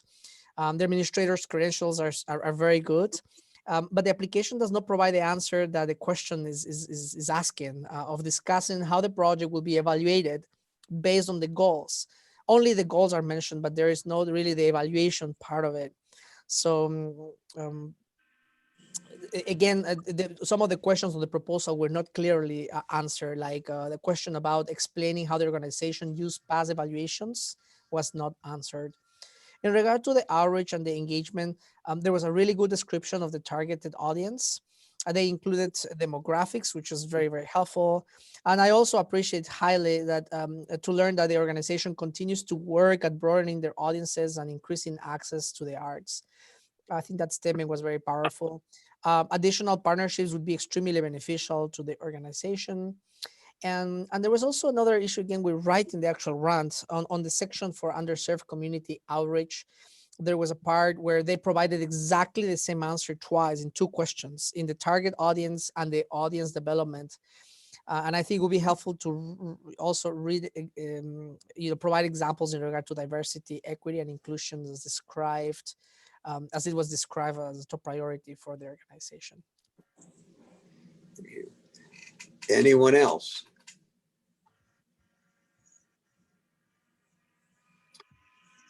Go ahead and finalize your evaluation.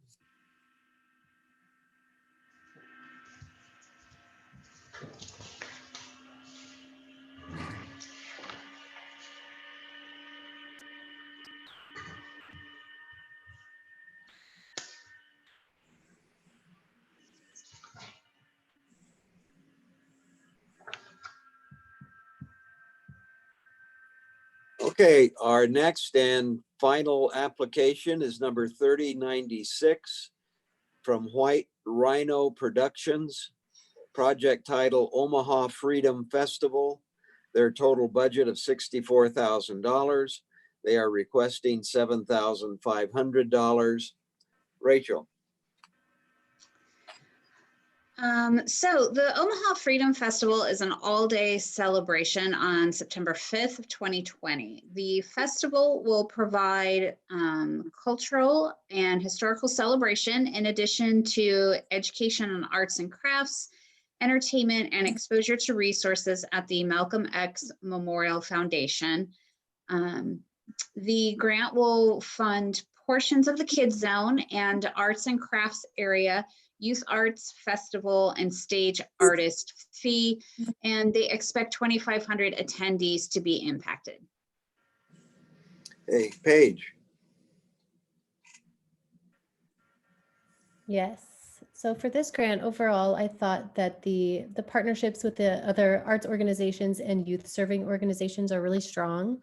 They've built partnerships with the Children's Museum, with Omaha Schools Foundation, and the artist that they're bringing in is a national level act with the fan base included. However, I would love to see what North Omaha artists are participating. White Rhino itself has a stated history of hosting successful events, but I did find that I thought that the specifics of this particular event and the successes could be made clearer in the application process. The application itself had the goals listed, but they weren't described really in full, and I didn't find them to be very measurable.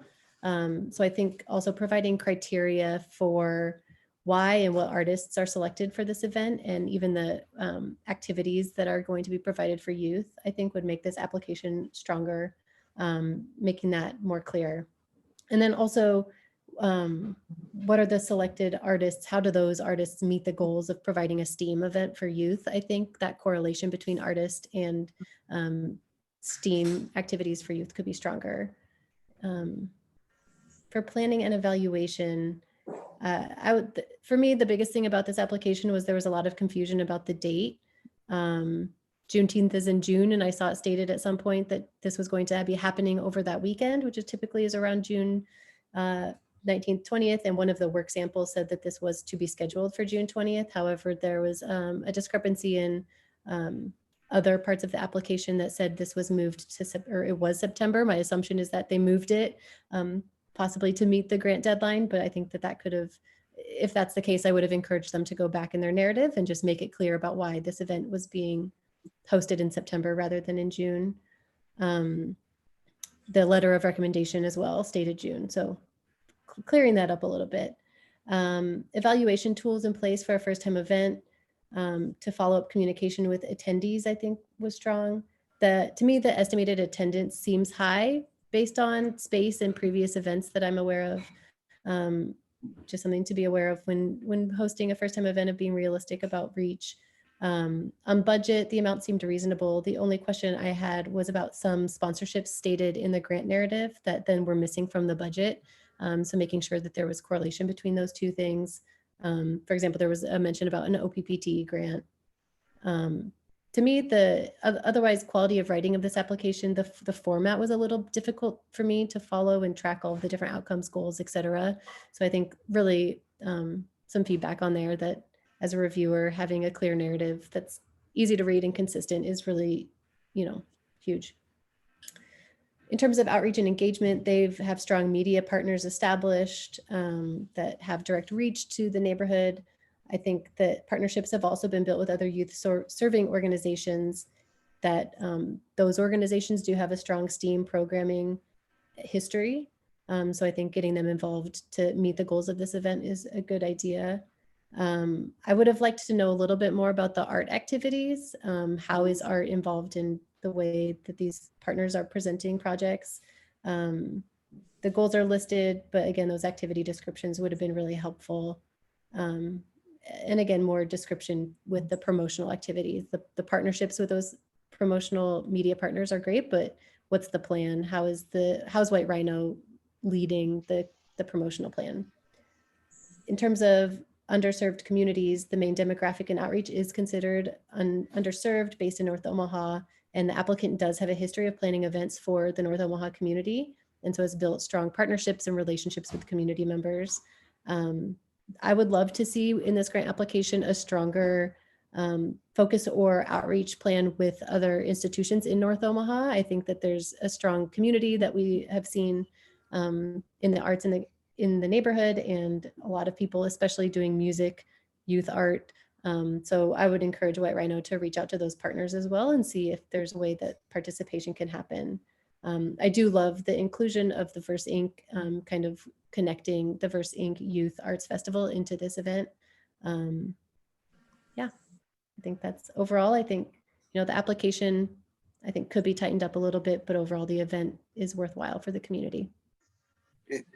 Washington? I concur with Paige. I think she just described the proposal really, really well. Maybe you can just add a couple of things. I thought the description at the very beginning was very good, was excellent. It also, the artistic merit of the project seems to be very adequate. The qualifications of the artists were described. Although one thing that just popped to my mind was that the main artist had not been active in recent years, as it used to be several decades ago. And when we put that in perspective with the compensation, I think that's something that just popped to my mind. Social media wasn't as active. It seemed like 3 years ago was the last posting for them.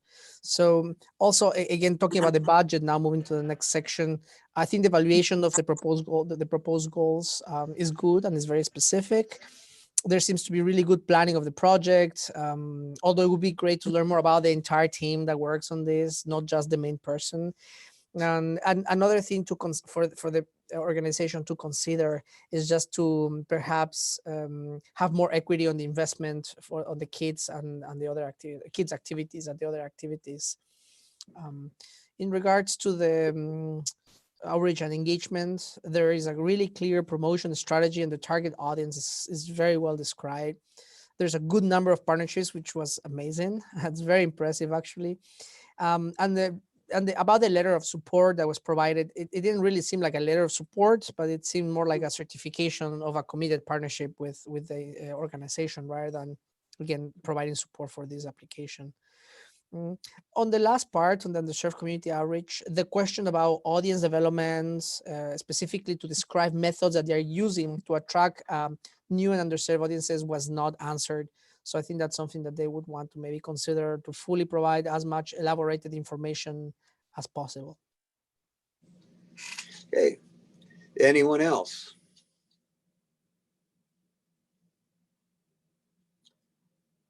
See none, go ahead and finalize your evaluation.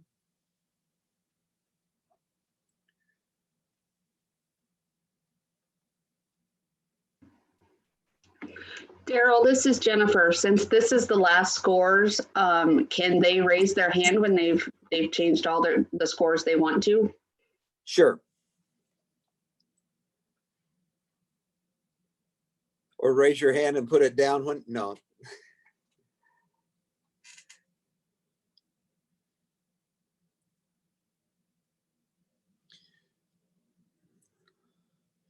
Okay, Ellen's done, Travis done, Charity, Washington,